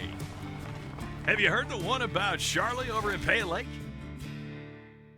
Always entertaining and occasionally controversial, the North Idaho Prepcast covers every inch of District 1 and District 2 activities in Idaho. Bonners Ferry, like the whole town was there, it seemed. I mean, they showed up, they were tailgating in the parking lot, barbecuing, playing games. Like, it literally felt like a small college atmosphere. It was super cool. Hosted by Ryan Skaggs, the North Idaho Prepcast features the biggest stories happening in your area. Just go to IdahoSports.com and click Prepcasts in the menu to get caught up on what you've been missing, or check out each week's episode on the IdahoSports.com YouTube channel, Facebook page, or wherever you download podcasts. Taking the hard path isn't always easy. It takes courage and determination to do hard things. Quitting tobacco and vaping is possible. You decide when. We'll show you how. Learn more at projectfilter.org or call 1-800-QUIT-NOW. Welcome to What If Idaho, the home of 1,000 paths for those that embrace possibility. There's no better place to be if you're looking for that next career, or just exploring. Life is a wide open door, no matter your age. Here at Next Steps Idaho, you can research careers and training options that work for you, and start a dashboard to keep your plans moving forward, so you can route your path from what if to what is at nextsteps.idaho.gov. Our army of IdahoSports.com action photographers are covering games all over the state. And now we've revamped our galleries to make it even easier to find and order your favorite action shots. Just go to IdahoSports.com and click the Action Photos link in the menu. At Valleywide Cooperative, we're here when you need us. For 100 years, we have been here to help you with food, fuel, and good old-fashioned advice. And for us, serving is more than a job, it's a way of life, which is why we pour so much into the communities around us. We've employed hundreds of your neighbors. We take pride in that, and in giving back millions in sponsorships, grants, donations, and scholarships. It's our way of saying thanks. We're Valleywide, and yesterday, today, and tomorrow, we're here for you. Dear road rivals, you may have four wheels and a similar build, but our resemblance ends right there. Later, Toyota. Find yours at Toyota.com. Toyota. Let's go places.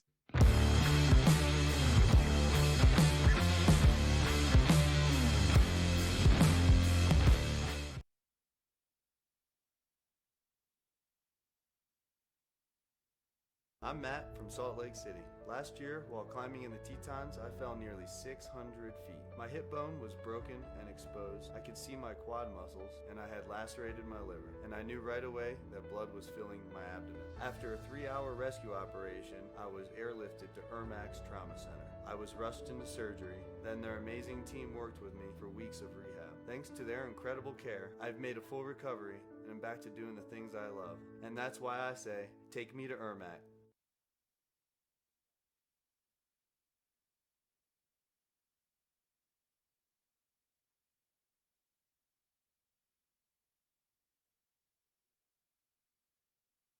At all our local Teton dealerships, we're committed to our no problem philosophy. No problem means we'll find it, not we don't have it. No problem means the same fair prices that we've always offered on our new vehicles. Because when you shop with us, it's always no problem to buy and service your vehicles.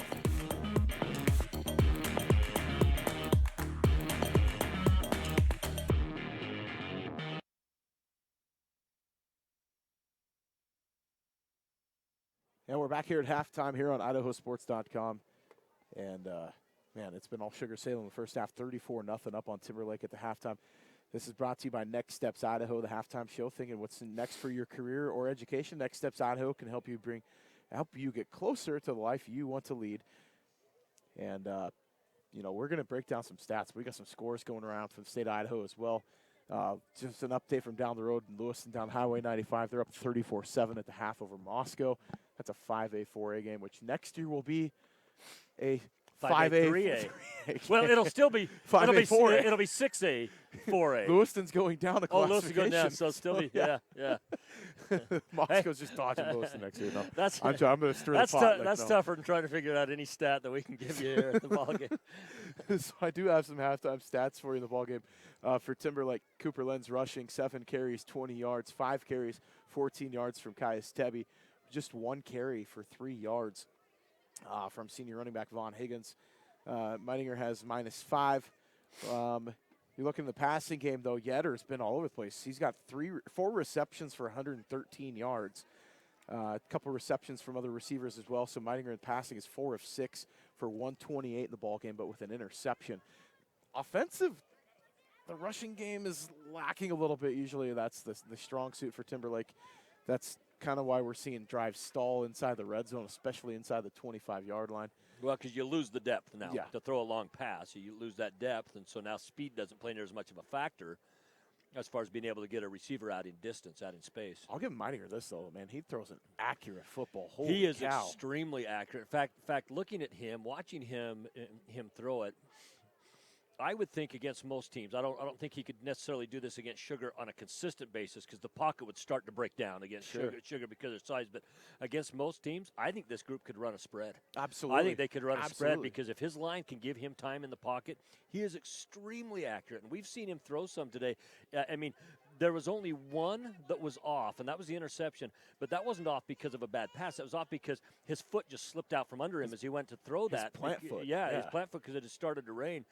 And he is extremely accurate. He's thrown some passes where only his receiver could catch that. Yeah, so, I mean, and that, we look at that. So, Timberlake's going to look at this. They're going to watch the film. They're going to see some missed opportunities. You're in the red zone 3 times with nothing to show for it.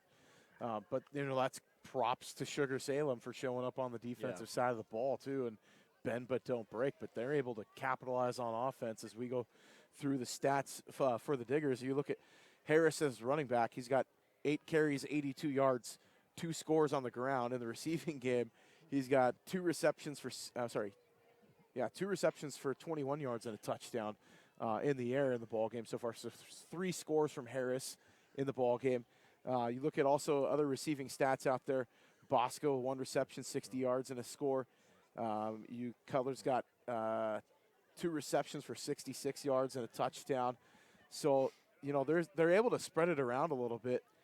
The Sugar-Salem offense is, but quietly, the thing that came out to me, what I noticed was James Chase throwing the ball. He's 8 of 13 for 193 yards and 3 scores. It's not flashy. He just gets the job done. He's a brilliant pitcher in baseball. So he's another kid that's he's got some good accuracy going. I think what you're seeing in Sugar is, and again, and you mentioned this earlier on in the game, that we looked at it like this game is when it was 20 to nothing at the time, and like you said, this doesn't feel like a 20-0 game. It feels closer. Well, I think a lot of Sugar games feel that way because they are so efficient in the way that they play that it's not these big single plays that stand out. They're just very efficient on a lot of plays. And a 34-0 at halftime right now, what you're doing is you're seeing what the Sugar team is. I mean, this is why they've been in the state championship game 5 years in a row and why they've won it 4 of those 5 years. This is the kind of consistency that they have. But so much of what they do is not flashy stuff. It's not fancy. It's that gutting it up the middle by Carson Harris. It's the Cash Harris with the receptions and the Dawson McAnally's with it and the Boscos with it. Those are and it's simple stuff. Nothing. You don't see these trick plays coming out and stuff like that. Now, in a tight game, maybe that changes, but it's so efficient that sometimes you just don't notice it. You know? And it's not. We talk about it's like not flashy. Like they have a 60-yard touchdown, and that's not flashy. It's like it's crazy that you kind of mentioned like how is that not flashy? It's like, well, it's because the 2 plays before that. I mean, they did a drive where it was only 5 plays. They went 97 yards in 5 plays. Yeah, that's right. And it was like, they had 4 consecutive first downs. Like boom, boom. Like it's like okay, that's not. But you talk about efficiency, but when you're efficiency to the max, like you exponentially grow that. Yeah, man, that makes you pull your hair out as a defensive coordinator. That's why I moved to the offensive side of the ball when I coached. Well, it's like I go back to the old Lakers with Magic Johnson and that group. James Worthy was such a quiet player amongst a bunch of really loud personalities, and very, very bold personalities. And there'd be times that they'd get done with the game, Lakers get done with the game, and it would show the stats up there, and I'm seeing James Worthy, he did 20 points, 12 rebounds, and then I'm thinking, I can't even remember the guy being on the floor. Yeah. Because it was little rebound putbacks here, little, catching a pass just in stride off of from Magic Johnson, getting catching an assist from there. Well, it's like color. Laying him up and in, yeah. I'm looking at him, and I'm like, how in the world is he like, he's almost got 110 10 total yards in Yeah. the game. Like, all right, a couple of scores. Well- They got things moving, but we'll see what they're able to put together. I mean, if you look at the adjustments in the first half, you know, I'm Timberlake is like, hey, we average 270 across the front. Why can't we move guys? And Yeah. like, you know, you look at that, and I'm not exaggerating when I say that. Their offensive line, the left side of that offensive line, it goes 295, 280, 275. Like, that is a big group of It boys is. to It get is. moving. It's like we gotta own the line of scrimmage if we're gonna start anywhere. That's where it's got to be in the second half. But you know, the passing game's going to be there if they're able to get the running game going. Yeah, but they've got to be able to get the running game going. This is the reason why. Because if you drop back in that pocket too many times, Sugar will eventually break that down. So- and that's going to be hard to do consistently. So if you go back to the first half, too, where was Timberlake successful running the ball was when they went in the spread. That's right. When they went in the spread, it got the box emptied out a little bit. That's right. And they were able to hit those off tackle, like it wasn't zone. It was more like the outside counter and trap plays that were coming off of those angles. They were able to finally stretch it out a little bit. When they packed the box, that's how they were able to pass so well. Well, and the thing is, when they get in that spread, well, what does that do? That moves the linebacker. The middle linebacker has to drop back a little bit, widens out your outside linebackers, you know, and it just makes it so, again, a lot of running can be done if you can get through the initial line. Well, and it cleans up the pulls. Like, you get better pull angles if you don't have, you know, 8 guys in the box and you have 2 dudes slanting right in the middle, and all of a sudden everything's gummed up and there's nowhere to go. Yeah. So, you know, we look at the second half, and it's a minute here before the kick. And go look at some scores from around the state of Idaho. We'll start in the 5As. Highland all over Blackfoot right now, 44-0. Eagle is clobbering Boise right now, 40-7. Hillcrest up on Madison. That's a 14-0 ball game in the fourth quarter. This is an interesting score. Look at this one. This one's happening, 16 miles away down a Coeur d'Alene. Sandpoint up on Lake City, 11-6. It's before the half. That's Sandpoint that beat Lewiston last week and put 30 on the Bengals. So That's a score in a pickup basketball game too. 11-6. When do you see that? That's it's like a bad baseball game. It's like where you got a pitcher that just choked in the 5th inning. Big score, Lewiston all over Moscow, 34-7. Mountain View up on Kuna, 38-15. Post Falls beating Mount Spokane. That's down the road in Post Falls. That's a big game for the Trojans. I know that it's a non-conference cross-state game. That's the number 4 team in the state of Washington that the Trojans are putting it on right now. They're leading that one 13-7. Rocky all over Capital, 31-7. Skyline losing to Rigby right now, 35-21. Thunder Ridge up on Bonneville, 19-12. And then Coeur d'Alene put it to Union. That was 40-10. Coeur d'Alene won that game over in Vancouver. That's a big win for the Vikings. So we're looking at the second half of play here coming up as Sugar's going to get the football to start off here, too, now that I think about it. I'm like, ugh. So they had it to end, for all intents and purposes, other than about 2 seconds. They had the last final full possession. But, you look, I'll tell you a big one in 3A right now, or pardon me, in 4A right now that a lot of people were looking at to wonder kind of where they are. Pocatello's got a good team this year. I mean, they're ranked in the top 5. 7-7, them and Shelley, and Shelley's a good team. Shelley's record doesn't show it because, Shelley's had a tough schedule. I mean, Shelley got beat by Sugar 42-14. But Shelley is a very good 4A team. In fact, a team that, if they're playing right at the right time, could potentially get in that Final Four group in 4A. That's how good Shelley is. We've seen them there the last couple of years. We've had them in Sandpoint against the Bulldogs in the state semis, and it's come down to the last couple possessions. I mean, it went to overtime one year, and then last year, Sandpoint was able to put them away late, but no Parker Pettit anymore up for the Bulldogs. So. Things are a little different up north. A game a lot of people were looking forward to as well to kind of see where these two teams were was Snake River out of District 5. Where did they sit with that? Well, Teton right now in the third quarter is up 46-22 on them. Teton, a very, very good team. In fact, that's a team that Sugar has to watch out for. That might be the toughest team on Sugar's schedule all year long. Oh, absolutely. I look at that game. That's going to be – I mean, you could realistically, if they get put on opposite sides of the bracket at state – That's a realistic, state championship matchup. Well, and I think if you are, let's just say that state kind of ended right. I mean, state started right now where we're at. if State started right now where we're at, well, they put Sugar and Homedale on opposite sides of the bracket. That would also put Teton on that side of the bracket with Homedale, which is a very, very tough matchup as well. Of course, cow. Sugar on their side of the bracket would have Weezer.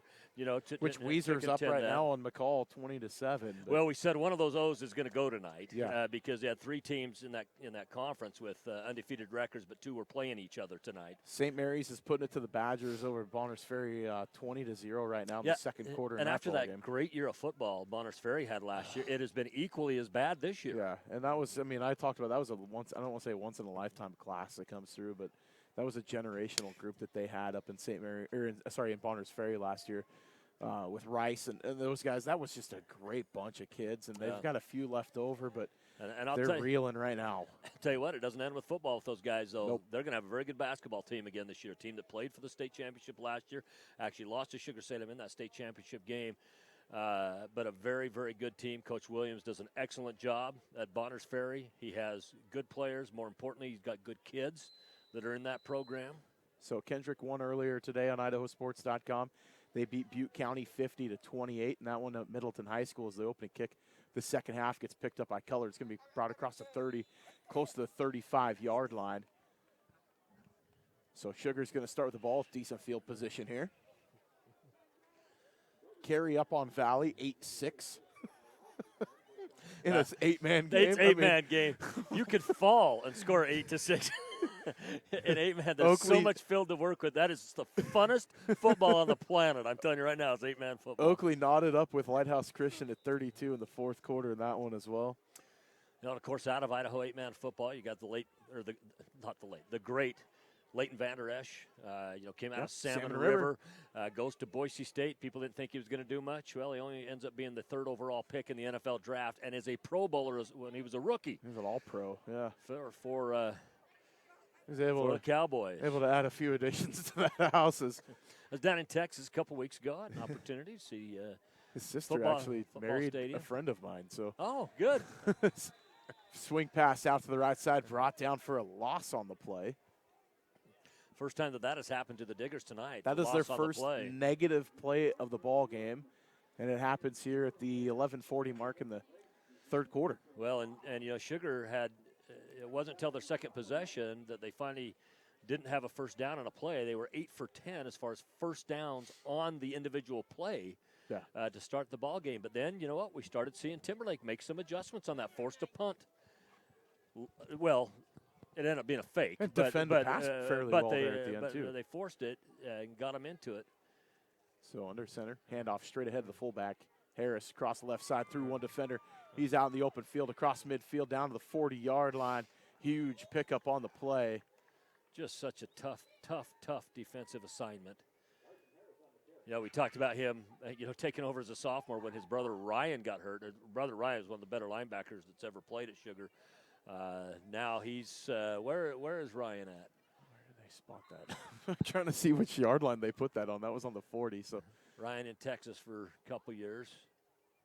So a gain of 20. Pardon me, Thailand. That's different than Texas. And a down player on the field. Timberlake's got a player down. So we're going to take a quick break. We'll be back here in 30 seconds on IdahoSports.com.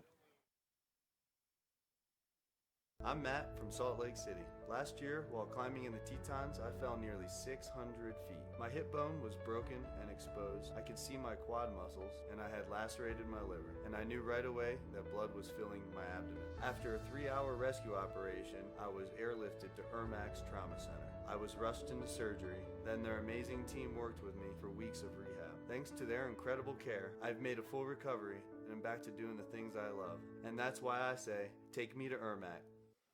And we're back here at Timberlake as Jacob Yetter is helped off the field, not putting any weight on that left ankle. That's not what you want to see if you're the Tigers. He's been the offense for Timberlake this evening. The good news was they did get him up fairly quick. Yeah. Which is nice. That's a good side that at least nothing respiratory, he's holding that knee, which doesn't look good, but we hope it's a stinger only. Yeah. Hope that it's like a dead leg or something like that. Pass over to the left side to Bosco. Brought down. Gain, we'll give him 7 on the play. One of these things that you see, but I mean, you hate to see it, but it comes at, particularly, the 3A, 2A, 1A level where players so many players have to play both sides of the ball. Yeah. And, anytime that happens, Sugar's in a fortunate position where they pretty much run a different offensive line than a defensive line. But the other players, the skill players, are playing both sides of the ball. Oftentimes you get up to the 5A division, you don't see as many players that play both sides of the ball. Sometimes if they do, it'll be a corner who's also a receiver, things like that. But when you play both sides of the ball, boy, and someone goes down defensively who's an offensive juggernaut for you, that hurts. That hurts a lot. So hopefully Yetter is going to be okay. He's in the tent being looked at by the training staff. Crisscross of their own. Sugar comes back the other way into the open field across the 10 inside. Brought down probably close to the 9-yard line. Big play on that one. That was that's Cash Harris, who's a receiver. But anytime they run that play, which is almost a wing tee formation, it's literally on the crisscross that Timberlake ran against in the first half. Yep, he's the one that runs that when they run that play. So they're going to get him at the 10-yard line. So from the 34 down to the 10. So that's a gain of 20. Very, very good ball player.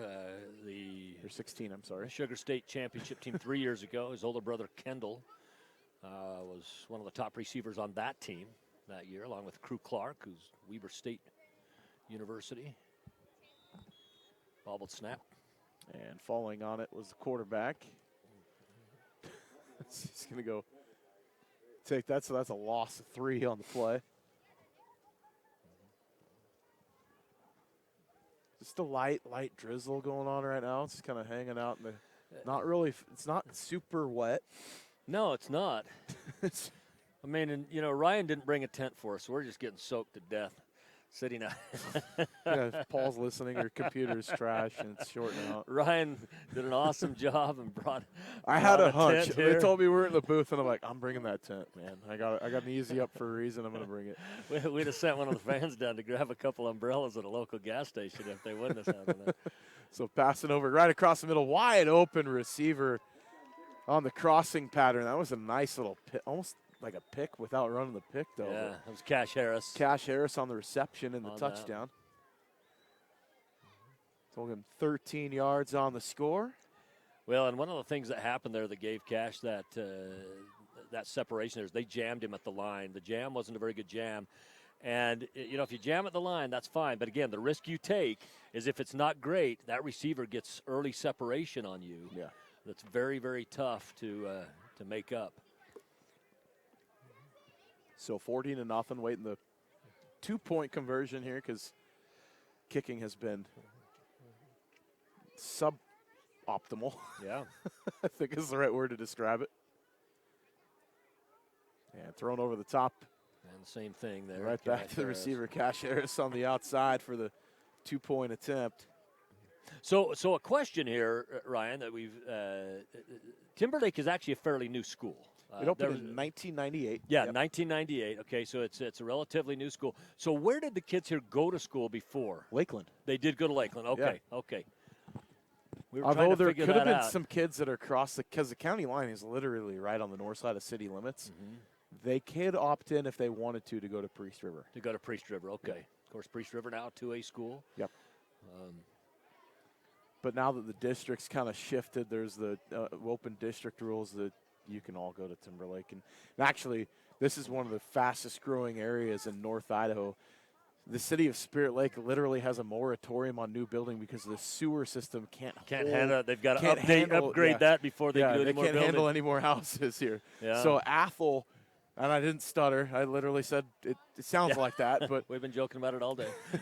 Highway 95 now is the one that's actually taking the brunt of the growth. Yeah. So between Athol, Hayden, and Rathrum, we saw that there was some growth that was going on in those communities. So, you almost have to anticipate within the next 4 to 5 years seeing another high school pop up, So that will be that will actually be on the docket in the next 3 years in Post Falls. Splitting Post Falls High School will be the first one that will probably split. They had to build a new elementary school. They built 3 elementary schools within a 5-year span in Post Falls, and this was within the last 8 years. So kick's going to be brought.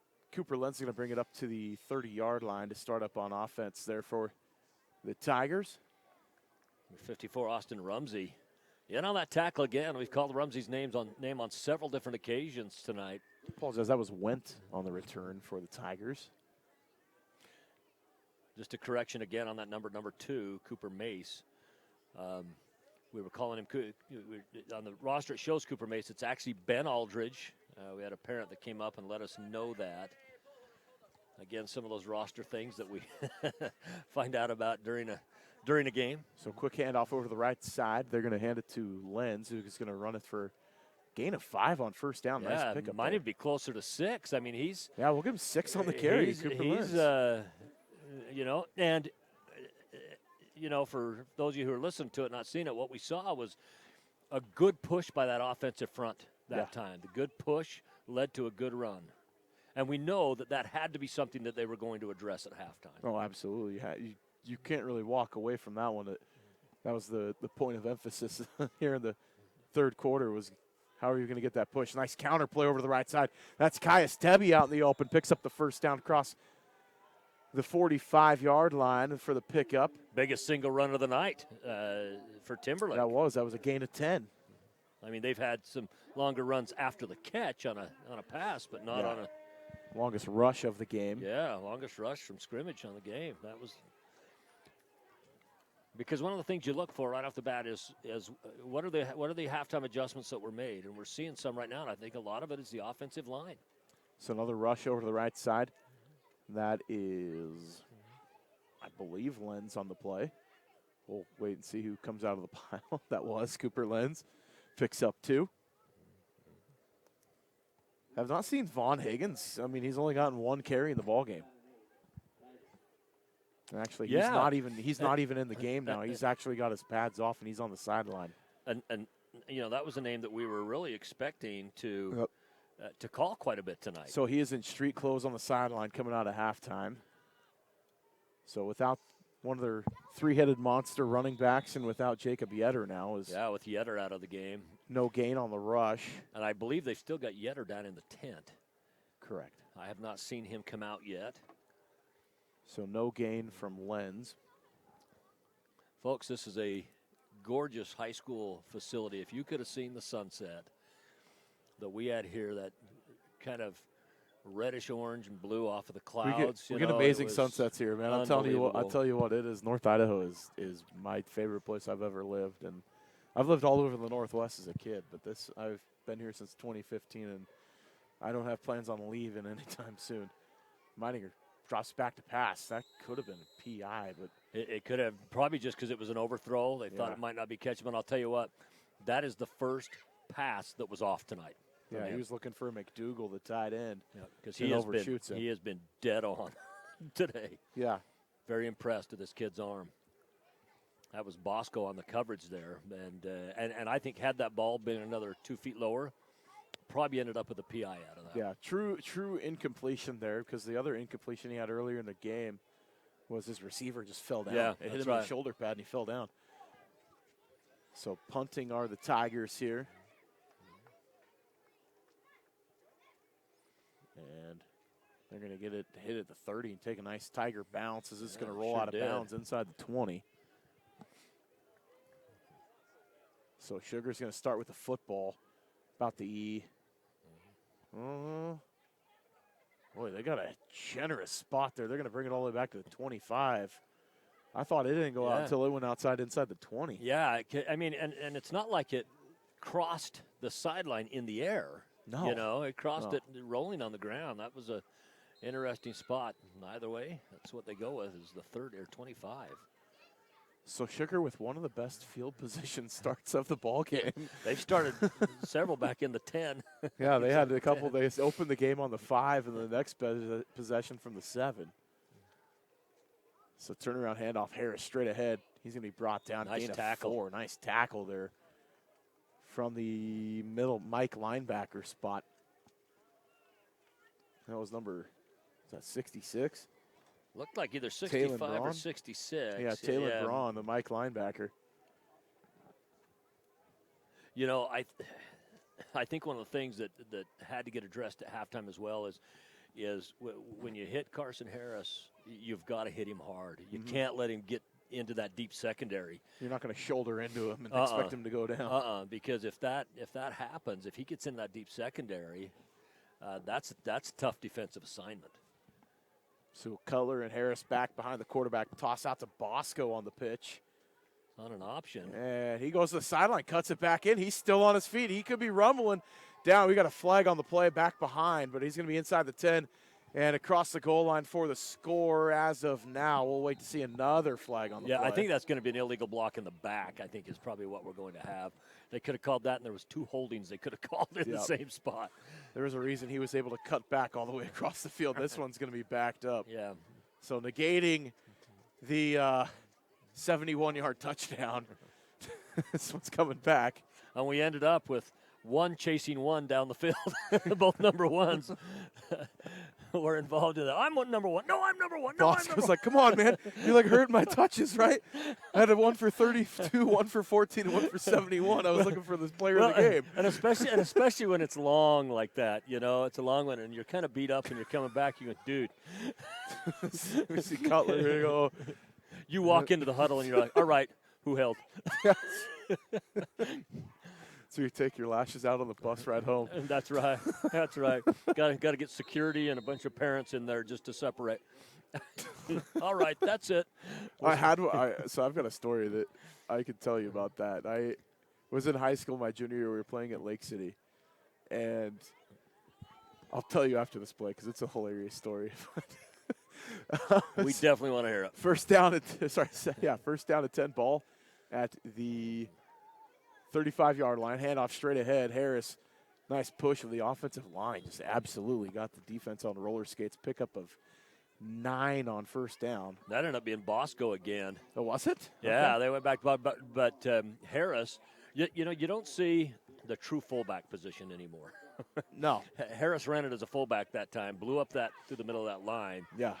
So going back to this, right, we had Lake City was beating the pants off of us, right? This was in the first half. We were down like 40 to something in the first half.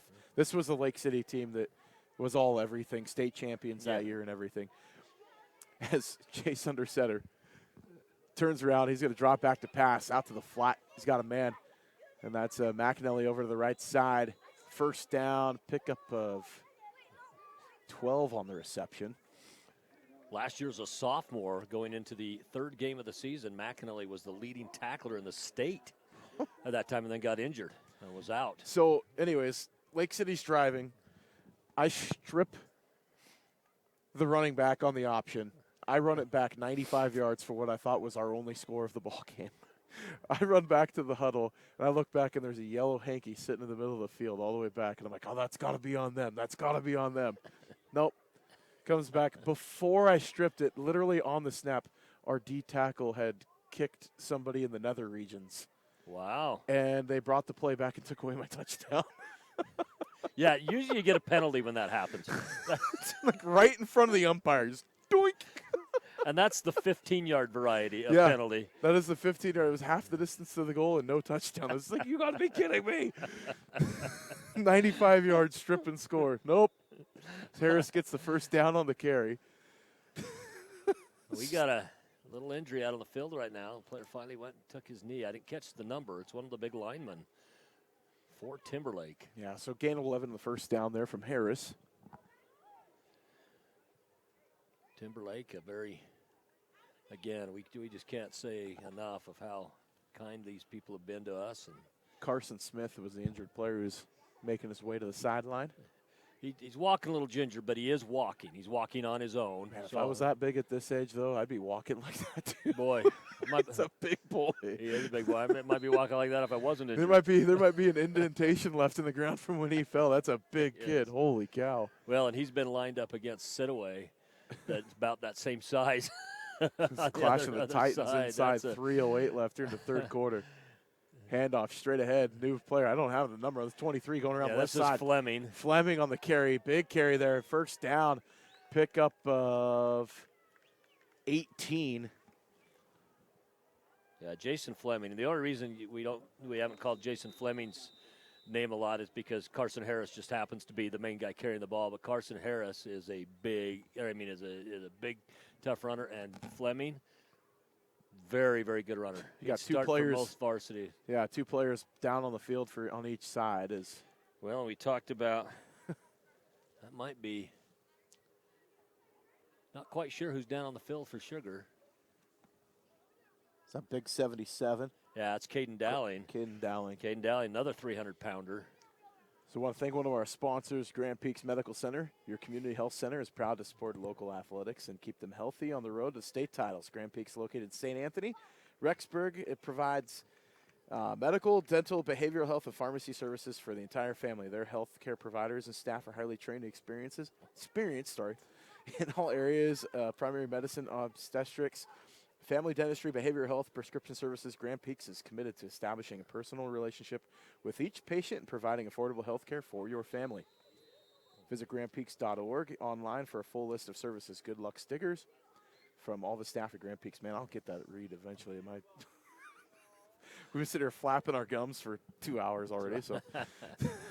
So backup quarterback Jack Gardner is getting set over on the sideline. He's throwing the ball there. So he did not start the season even playing football. That was Samuel Gonzalez on the Sammy carry. Gonzalez on the carry. Number 10. He's a linebacker for this team as well. Another one of those seniors. 6. But what happened is the backup quarterback, who was the starting JV quarterback, got injured. Second game of the season. And so Jack, they said, will you be willing to come back and play football? And his dad is actually one of the quarterback coaches.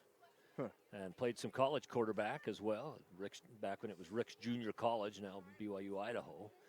But the Fighting Rulon Gardeners. Yep, that's right. Rulon was there at the same time I was there. Pokey wins over Shelley 10-7. The ball got bobbled in the backfield. Now a loss on the play. So stretch out to the right side, a loss of, that takes away the run. That's a loss of 6. Yeah. Trying to see who that was on the carry. Well, it was the quarterback. It was James Chase. It was Chase on the carry. And what happened, it looked like he went to hand it off, and it either hit the defender. I don't know if he was supposed to keep it, it hit the running back. I don't know if James is supposed to keep it or the running back, but either way, it ended up on the ground. He ended up picking it up and running it. I'm a big popcorn fan. They just brought us some popcorn earlier in the game, and I finally tried it. It's pretty dang good. It is good popcorn. Got just the perfect amount of butter on it. And salt. There was like a little hint there. Yeah, it was great. So 1:05 left here in the third quarter. Clock still ticking away. 42-0. Sugar up all over Timberlake. And I apologize for not adding Sugar's last 2-point conversion. So rolling out to the left side. Got his man. Cash Harris. Cash Harris inside. Gets the line to gain. Picks up the first down. Knocked out of bounds just shy of the goal line. So I'll tell you what one of my favorite things is with popcorn. My wife thinks this is gross. I love day-old popcorn, like popcorn that's kind of stale. Yeah, Well, I'm with you. The kind that you pop, you watch a movie at home, and the next morning it's still sitting there on the counter, and now that butter has had the chance to saturate all the way through it, so it's like 10 million calories a bite. But I love that, and you know what? Nobody else in the family likes it, so I don't have to share with anybody at that point. I dig that kind of popcorn. Butter. I don't know if you've had it with like butter, salt, and nutritional yeast. I'm telling you right now, that is like I've never done that. Best popcorn I've ever had. It's so dang good. It's almost like cheese, but it's not cheese. Oh, super good. Handoff over the left side, inside the end zone, touchdown. It's going to be Tate Cutler again. Tate Cutler on the rush and the touchdown from 3 yards out. Big Red Tate Cutler. Just saw his mother walk past here just a little bit ago. So good contingent of Sugar fans showed up to this game tonight. Well, they got good weather for the drive at least. Yeah. Hey, making this one during playoffs, that's hit and miss. I tell you what. Well, but you know what? One of the the drives coming up to this, especially from Southeast Idaho, is just one of the most spectacular drives. You know, as you head up, you go through, Butte. We actually stopped in Anaconda yesterday. Had an opportunity to golf. Beautiful Anaconda golf into course. Missoula. Yeah, the Anaconda to Missoula drive today was last night was absolutely gorgeous. We stayed in Missoula last night and then came on up Coeur d'Alene today, and the drive between Coeur d'Alene and stopped in the little town of Wallace, one of the neatest main Wallace streets. is amazing. There's a place, Blackboard Cafe in Wallace. I'm telling you, some of the best food you'll ever eat. Secret of the pros, right there. If you're so listening. we were at Pizza Factory today. We stopped in a Pizza Factory. Now, full disclosure, these places have not paid advertising time on IdahoSports.com, but they're good enough that we have to mention. So tell me the place again. Blackboard Cafe. Blackboard Cafe. It is absolutely worth a stop for lunch on the way home or dinner. Okay, we'll have to do that. Awesome food. Wallace is just one of the most unique cities such a you're cool ever going to see. It's a neat little town. The setting is beautiful.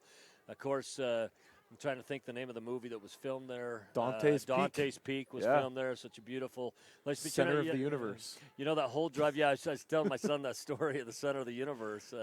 How that plaque, and when we saw the plaque today, I said, by the way, there's the plaque. We drove right past it. I said, that right there is the center of the universe. And stuff. He's like, you can't prove that. That's the point. The thing is, you can't not prove it either. Yeah, which is why it's there. Yeah. Yeah, we sure had a fun drive. That's coming up. Of course, stop by 50,000 Silver Dollar. Get yourself a Huckleberry milkshake in St. Regis. Yeah, we actually got Huckleberry ice cream there at the Pizza Factory in Wallace is where we went. And didn't have time to eat, but had time to get a little bit of ice cream. There you go. So a beautiful drive. And then, of course, Timberlake being your hosts have been nothing but fantastic. You can head to Hayden, go to Rogers. Yeah. Yeah. Rogers Burgers. Probably the way this clock's running, we might be able to catch dinner still. But we might be able to catch the early bird. That's right.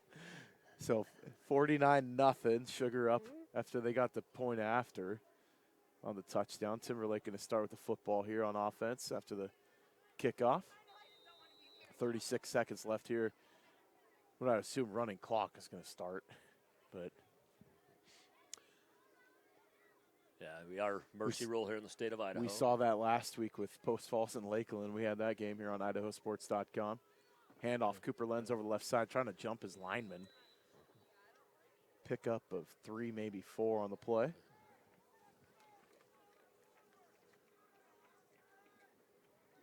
So I'm pulling double duty, keeping stats and doing announcing. That's right. You know, we should have put my son to work doing stats. You know, he originally was going to do camera tonight. He got out of that duty, and I'm not paying him. We are not paying him.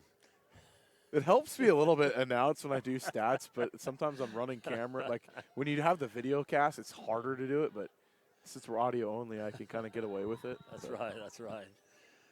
So carry on second down, close to the first down marker, pickup of 6 on the play. We're starting to see, as the quarter comes to an end, some, good movement by Timberlake. Yeah, so that's the end of 3 as we enter the final stanza. 49-0 Sugar all over Timberlake right now. We're going to take a quick break. We'll be back here with more on IdahoSports.com. At all our local Teton dealerships, we're committed to our no problem philosophy. No problem means we'll find it, not we don't have it. No problem means the same fair prices that we've always offered on our new vehicles. Because when you shop with us, it's always no problem to buy and service your vehicles.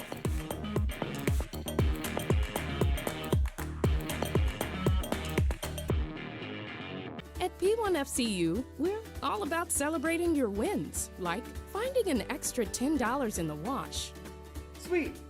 Or your team winning the championship. And it's out of here. Yes! Woo! Your wins add up, just like earning dividends in an Ascend checking account. So let's celebrate the wins together. Open your account at p1fcu.org/win. P1FCU, your community, your credit union. And we're back here for the final quarter of play as we enter the fourth quarter. Sugar all over Timberlake, 49-0 here on IdahoSports.com. Meidinger, quarterback. He's going to turn around, rolls to his left, play action. He's got a man and steps back into the pocket, puts it on, and somehow brought in and that was a great reception. It looked for a second like it was a pick. Holy we saw cow. the defender going the other way. That was Cooper Lenz on the reception. I think it went off through the defender's arms. It must have, because it did change a little bit of trajectory somewhere on it. I don't even know if it ended up with the receiver it was intended for. There were 2 receivers over there. So pickup of 20 on the play. What a fantastic pass. Boy, talk about accuracy. Holy cow. So we'll end around over the left side. Going to be pickup of 2. Caius Tebby on the carry. Cannot tell you how impressed I am with Meidinger's accuracy. He has got a great arm. You got those big body receivers. You think you get a little bit of a spread formation here and stretch that defense out? Yeah. There's a nice little run there over the right side. And good pickup there for the Tigers. That was Cooper Lenz on the carry. pickup of 8. We'll give him 7. Sorry, they gave him 7 on the carry. So he's a yard short. This brings up 3rd down and 1. As the clock continues to run here. Starting to chill down just a little bit, so I had to put on the jacket, and as normal for me, it took me about half hour to figure out how to get my hands in the holes of the jacket.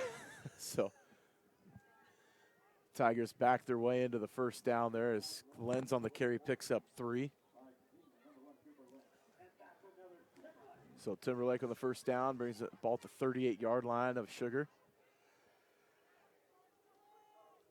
10 minutes left in the ball game. Handoff over the left side. Lenz into the secondary. 2-point takedown impact there, but a big gain. Pickup of 9. Nope, they're going to give him 10 in the 1st down. That's good. Lenz earned that one right there.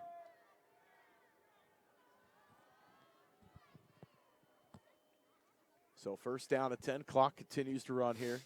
2 backs in the backfield. Got Fleming in on defense, too, as we're starting to see some Kai Tabby looking for the corner. He comes over the right side, gets knocked out of bounds. Nice run. Picks up 11 in the 1st down.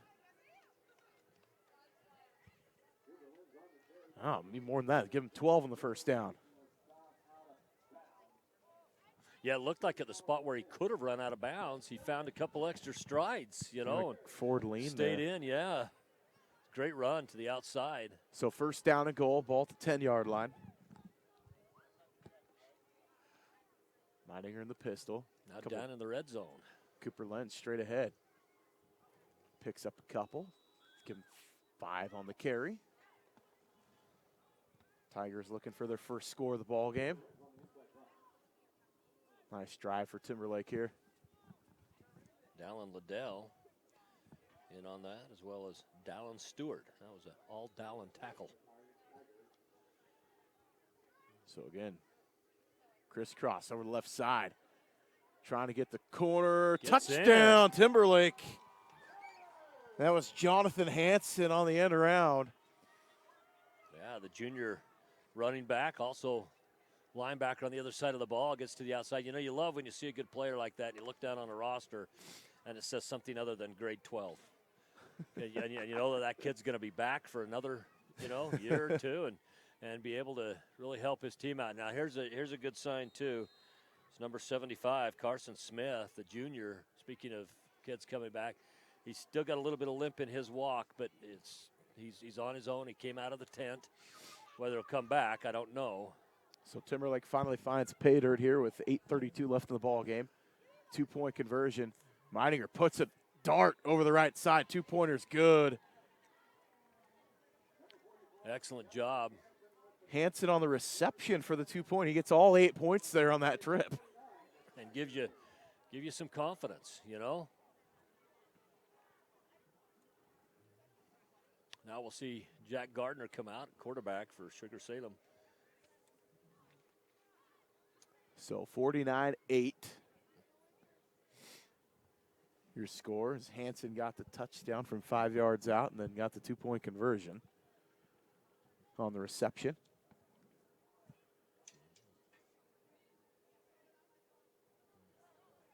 So we'll talk about this on the Prepcast this week with Brandon and I on the North Idaho Prepcast, but I think that quarterback, I'm impressed. Holy cow. He could quarterback at any level. Absolutely. At any level. 1A, D2, all the way through 5A. Have you had a chance to watch Kendrick yet?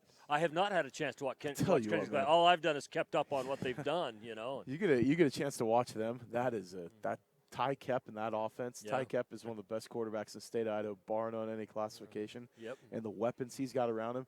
There's a kid, we talked about him last year in the playoffs, but they got a kid named Nathan Twite, who was a freshman last year, and he's their backup quarterback. Everybody's like, oh, yeah, Ty Kep's graduating this year. Finally, Kendrick's going to get dethroned. No. I'll tell you no. Nathan Twite is the real deal. That's good. And that's something you see a lot in 8-man football because they're small schools. You'll see a lot of freshmen out there that you not get. It's rare. I mean, if you're starting as a freshman at a 4A or 5A school, even a 3A school, you are something ultra special all the time. But sometimes with your 1A D1s, 1A D2s, just to fill a roster, I remember sometimes you got to have one of the freshmen most on there. well-known I can think of offhand, like Austin Deck when he played at Meridian the year they won the state championship. Yeah. I mean that's going back. That's like what, Yep. 2006, 7. Mhm. That was the Mitch Burrows. There were some dudes on that team. You know, Yeah. you recognize those names playing for the Broncos, but yeah, those were. I'm trying to think of more freshmen that were out there, but I know that Coeur d'Alene's had a couple here and there the last few years, but even then they're so deep. You know, some of these 5A schools, it's so hard to just break in as a freshman. Yeah. So new quarterback in the ball game for Sugar, and brought down gain of 1 on the play. That was Sammy Gonzalez. Sammy Gonzalez. So Sam starts defensively as a linebacker, but backs up on offense as a running back. I think we'll probably see quite a bit of Jason Fleming in this series as well. That's better than Les Schwab popcorn. Only 8:54 here, by the way. Only 8:54. Game started 7. We're all the way almost halfway through quarter number 4. I thought, man, as much as these teams run, we'd have a quicker game. I was like, man, we could be home by like 8:30. Nope. Some of the people listening to us right now say 8:55. It's 9:55. Well, remember, up in this part of the state, we're on Pacific time zone. So gain of 1 on the carry. I believe that was Gonzalez again. That was. So it brings up 3rd down and 8. 7:19 left in the ball game here as the clock continues to run. Yeah, Gardner brings the play. You guys staying in Coeur d'Alene back tonight? in. We are staying in Coeur d'Alene. Awesome.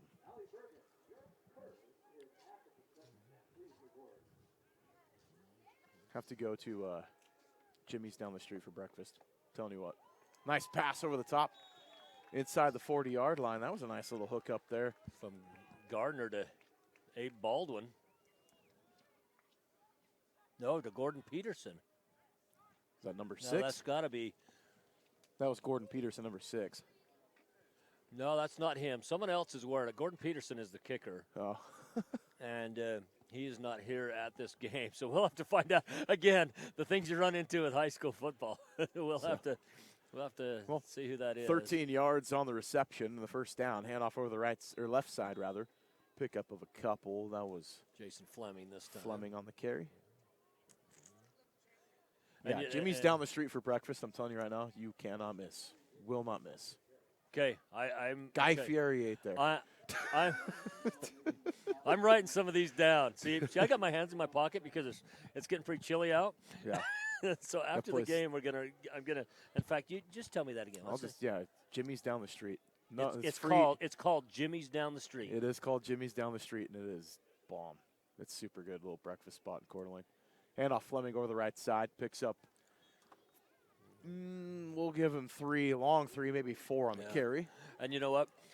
The backup offense in right now, if you're those players, one of the number one things in your mind right now is we want to score. Yeah. These other kids have been scoring. We want to get down the field and score. And I know sometimes you like 49-8 to score. It's not a team trying to score up or anything like that. No. But you know what? It's hard to put your backups in and tell them to not play as hard or as good as they can. Sure. You know, go in. The outcome's what it is. But okay, it's actually Ace Clark. And Ace Clark, he's number 6. Ace Clark started this season not playing football either. His dad, of course, was a great punter for Ricks College and then University of Houston, and then was a punter for a period of time for the Oakland Raiders as well, a short period of time. How many NFL people live like in the Sugar area? I'm just like thinking, you're like rattling off names, and I'm like, holy cow! Well, between Rexburg, okay, you know, yeah. Of course, you know, St. Anthony, and his dad didn't go to Sugar. So ball went incomplete there. Sorry, brings up 4th down. But you know, St. Anthony just 6 miles up the road. Of course, you know, the great Jason Buck, you know, who's played in 2 Super Bowls, won one of them, and Bear, who played at Oregon and in the NFL as well, and and that's a high school that has not won a state championship in football, but yet they've had NFL players. Sugar's never had an actual NFL player that came from Sugar, but you know, they've got some state championships under the belt. So you know, there's just some differences. Yeah. Well, Neil Pierre, you get like this. It's kind of the talent's been coming either out of like Lewiston's had, like Jake Scott played for the Colts. Of course. You know, and then you get like St. Mary's had Jeff Choate. I mean, like there's guys that come out of the smaller towns that, you know, make a name for themselves. Well, you had Rob Morris back in the 90s Yep. out of Nampa. You know, he went and played for the Colts, won a Super Bowl while he was there as well. And Peyton Manning. Jake Plummer. Jake Plummer, of course. So, there's been some guys. Arizona State. Yeah. And, of course, long time with the Broncos. He was an assistant coach up at Sandpoint not too long ago. I'm glad to hear that. I didn't know what had happened to Yeah, to he Jake, was up in the area. I don't know where he's at now, but he owned property on Lake Coeur d'Alene. I knew that, but I mean, there's NFL guys and ex-NFL guys that live here in the summer. Like there's a bunch of them. I mean, I see John Elway on the lake all the time. Like sure. You'll see him bombing around town in his old 4Runner, or his old Bronco, I should say. But yeah, just had a false start, or pardon me, not a false start, and offsides. Encroachment, on the defense. With contact, and so auto first down. And that's what they were trying to do, is just call the defense off. So 4 minutes left in the ball game. And we go to, things are, the clock running when we're going rattling off names of where people live. Hand off inside. Yeah, nice defensive stand there by the Tigers. No gain on the play. I think it might be a loss of 1. Yeah. Nice tackle there from number 70. That's Luke Shell, the D tackle. Another big kid. So was this football stadium built in '98 as well when the school came around? Because it has a brand new feel to it. Yeah, it was built in 1998. But they take care of their facilities in the school district. I mean, even, Lakeland High School is going to be up to be voted on for a new school soon. And, I mean, that's another cool facility if you haven't get a chance to be there. But, then you got the premier large high schools. Post Falls is just one of the top facilities in the state in my mind, for especially that basketball arena is unbelievable. Yeah. Incomplete pass over to the right. Coeur d'Alene and Lake City have invested money into their schools, and I could see a third high school in Coeur d'Alene popping up in the next few years. As my son is in 2nd grade, those classes are absolutely maxed out. Sure. So I mean, the population boom that's taken place in Kootenai County. I mean, we've picked up 50,000 people over the last, I think it's decade. So. Well, and the thing is you look at that, it's kind of one big mass going all the way into Spokane, and everything, and you're talking well over 500,000 people. Spokane, I believe by itself is around 250, or at least Spokane the county. Spokane County is 425,000. Wow. So long pass, wide open in the end zone, touchdown over the left side. That was number 9, That's Abe Baldwin on the reception. Honest Abe finds his way in. It's his dad sitting absolutely perfectly right in front of us in a black coat. So that was 15 yards on the pitch and catch for the touchdown. I mentioned earlier, Jared Lee, one of his uncles, voted one of the greatest players in Brigham Young University history. I don't have do we have 12 on the roster as the backup quarterback? You know who that was, right? Yeah, that's okay. right. I was like trying to look at 12's not on the roster. Oh, and the extra point is blocked. So 55-8 is where we stand right now. Yeah. With 1:30 left and the clock continues to run. So I got a text from the great Jerry Miller, of course, who was the voice of the Idaho State Bengals for years and years and years. Just retired this last year. Friend of mine. He says, Lance, you're having way too much fun. He said, FYI, Ian Hersey, he hasn't kicked one. He hasn't kicked the ball for Arizona State yet this year. I knew he had gone down there. But anyway, he has not kicked yet. He does show up on their roster. But he says the NIL is much better there than it is at ISU. I would say so, yes. He says it works out. I'm trying to watch Utah, BYU, and the Dodgers all at once. While listening to us. While listening to us. Now, Jerry, I know that out of all these games you're listening to, this one is by far the most important, and it is the funnest of the ones that you will probably be the most heavily critiqued as well. The great Jerry Miller. 1:20 left in the ball years game. at Idaho State University, and he grew up in the Sugar area, now back in Sugar area as well, right in Sugar, actually. I actually ran into Morris. He used to be the voice of the Vandals. I ran into him at Coeur d'Alene last year. gosh darn, I can't remember his first name. It's driving me crazy. But, he still owns Vandal Sports Properties. But ran into him at Starbucks, of all places, in Coeur d'Alene, and ended up striking up a conversation with him. But there's a lot of good people around that have been in the game and in the broadcasting game as well. Everybody's been so open. I've had some great conversations with Paul J. Schneider down in Boise. Sure. So as the kickoff goes, it's returned across the 20-yard line. Nice return, cuts back to the 40, and I don't know if that ball came out. I think it came right back into his chest, but just a minute and 8 seconds left in the ball game here. Well, you know what's been fun about broadcasting? I've been in it for years and years now. Is just the fraternity is great. Yeah, it's just the people that you meet, the relationships you get. And like most things in life, sports has been a huge part of our family. But one of the things I've always told my kids is the most important thing that's come out of it is all it has been is an avenue for us to build relationships. Yeah, absolutely. Meininger rolls and throws into the dirt, incomplete. Going to bring up second down. Ball spot the 40-yard line. Yeah, just some of the people you meet in this industry too, and it's not like we don't do it for the money. I love the sport. I mean, I coached for 15 years, and there's a lot more than just Friday nights as far as time. And coaching football, as great as it is a time vacuum. And being able to do this, I still going to be around the game as Meininger rolls out to the right and he's tackled. Gain of 1. That's going to be the last play of the ball game. Something that's great about this, though, is that you're still going to be connected to the kids and the family and just the sport, and put the kids in the focus where it needs to be on the athletes every Friday night. That's right. So that's going to be your final tonight, 55-8. Sugar-Salem wallops Timberlake. We're going to take a quick break. We'll be back here with our IdahoSports.com player of the game and wrap things up from Spirit Lake back in probably about a minute and a half here on IdahoSports.com.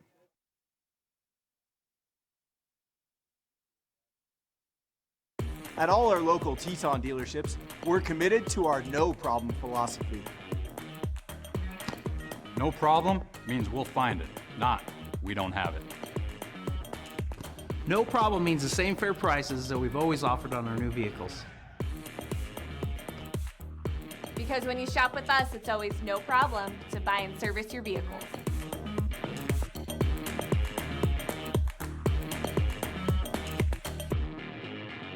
At P1FCU, we're all about celebrating your wins, like finding an extra $10 in the wash. Sweet. Or your team winning the championship. And it's out of here. Yes! Woo! Your wins add up, just like earning dividends in an Ascend checking account. So let's celebrate the wins together. Open your account at p1fcu.org/win. P1FCU, your community, your credit union. I'm Matt from Salt Lake City. Last year, while climbing in the Tetons, I fell nearly 600 feet. My hip bone was broken and exposed. I could see my quad muscles, and I had lacerated my liver. And I knew right away that blood was filling my abdomen. After a 3-hour rescue operation, I was airlifted to Ermax Trauma Center. I was rushed into surgery. Then their amazing team worked with me for weeks of rehab. Thanks to their incredible care, I've made a full recovery and I'm back to doing the things I love. And that's why I say, take me to Ermac. And we're back here from Spirit Lake for your final. Sugar-Salem wins 55-8 over Timberlake. And want to present our IdahoSports.com player of the game, brought to you by Shift Idaho. And, I mean, you talk about having a whale of a ball game. Number 44, Carson Harris of Sugar-Salem. 146 yards with 3 total touchdowns. That's 2 on the ground, 1 receiving. Rushing in the ball game, though, he had 125 rushing yards in this ball game and 2 touchdowns on the ground. And set out the entire fourth quarter. He only had 11 carries. Yeah. I mean, 12.5 yards per carry and a couple scores on the ground. Another 2 receptions for 22 yards and a touchdown in the air. That is our IdahoSports.com player of the game, Carson Harris from Sugar-Salem. Our final, Sugar-Salem all over Timberlake, 55-8, your final. Lance, been an awesome time finally being able to do a game with you. I know that we were supposed to be assigned to do state together last year, and I couldn't go. So hopefully this year is the year that we finally get another We'll pairing do more, together. absolutely. Yes, absolutely. We're going to try to make that happen. For Ryan Skaggs, Lance Taylor in the booth with me tonight, thank you for joining us. We'll be back with you next week for some more action here on IdahoSports.com. Thank you and have a great night.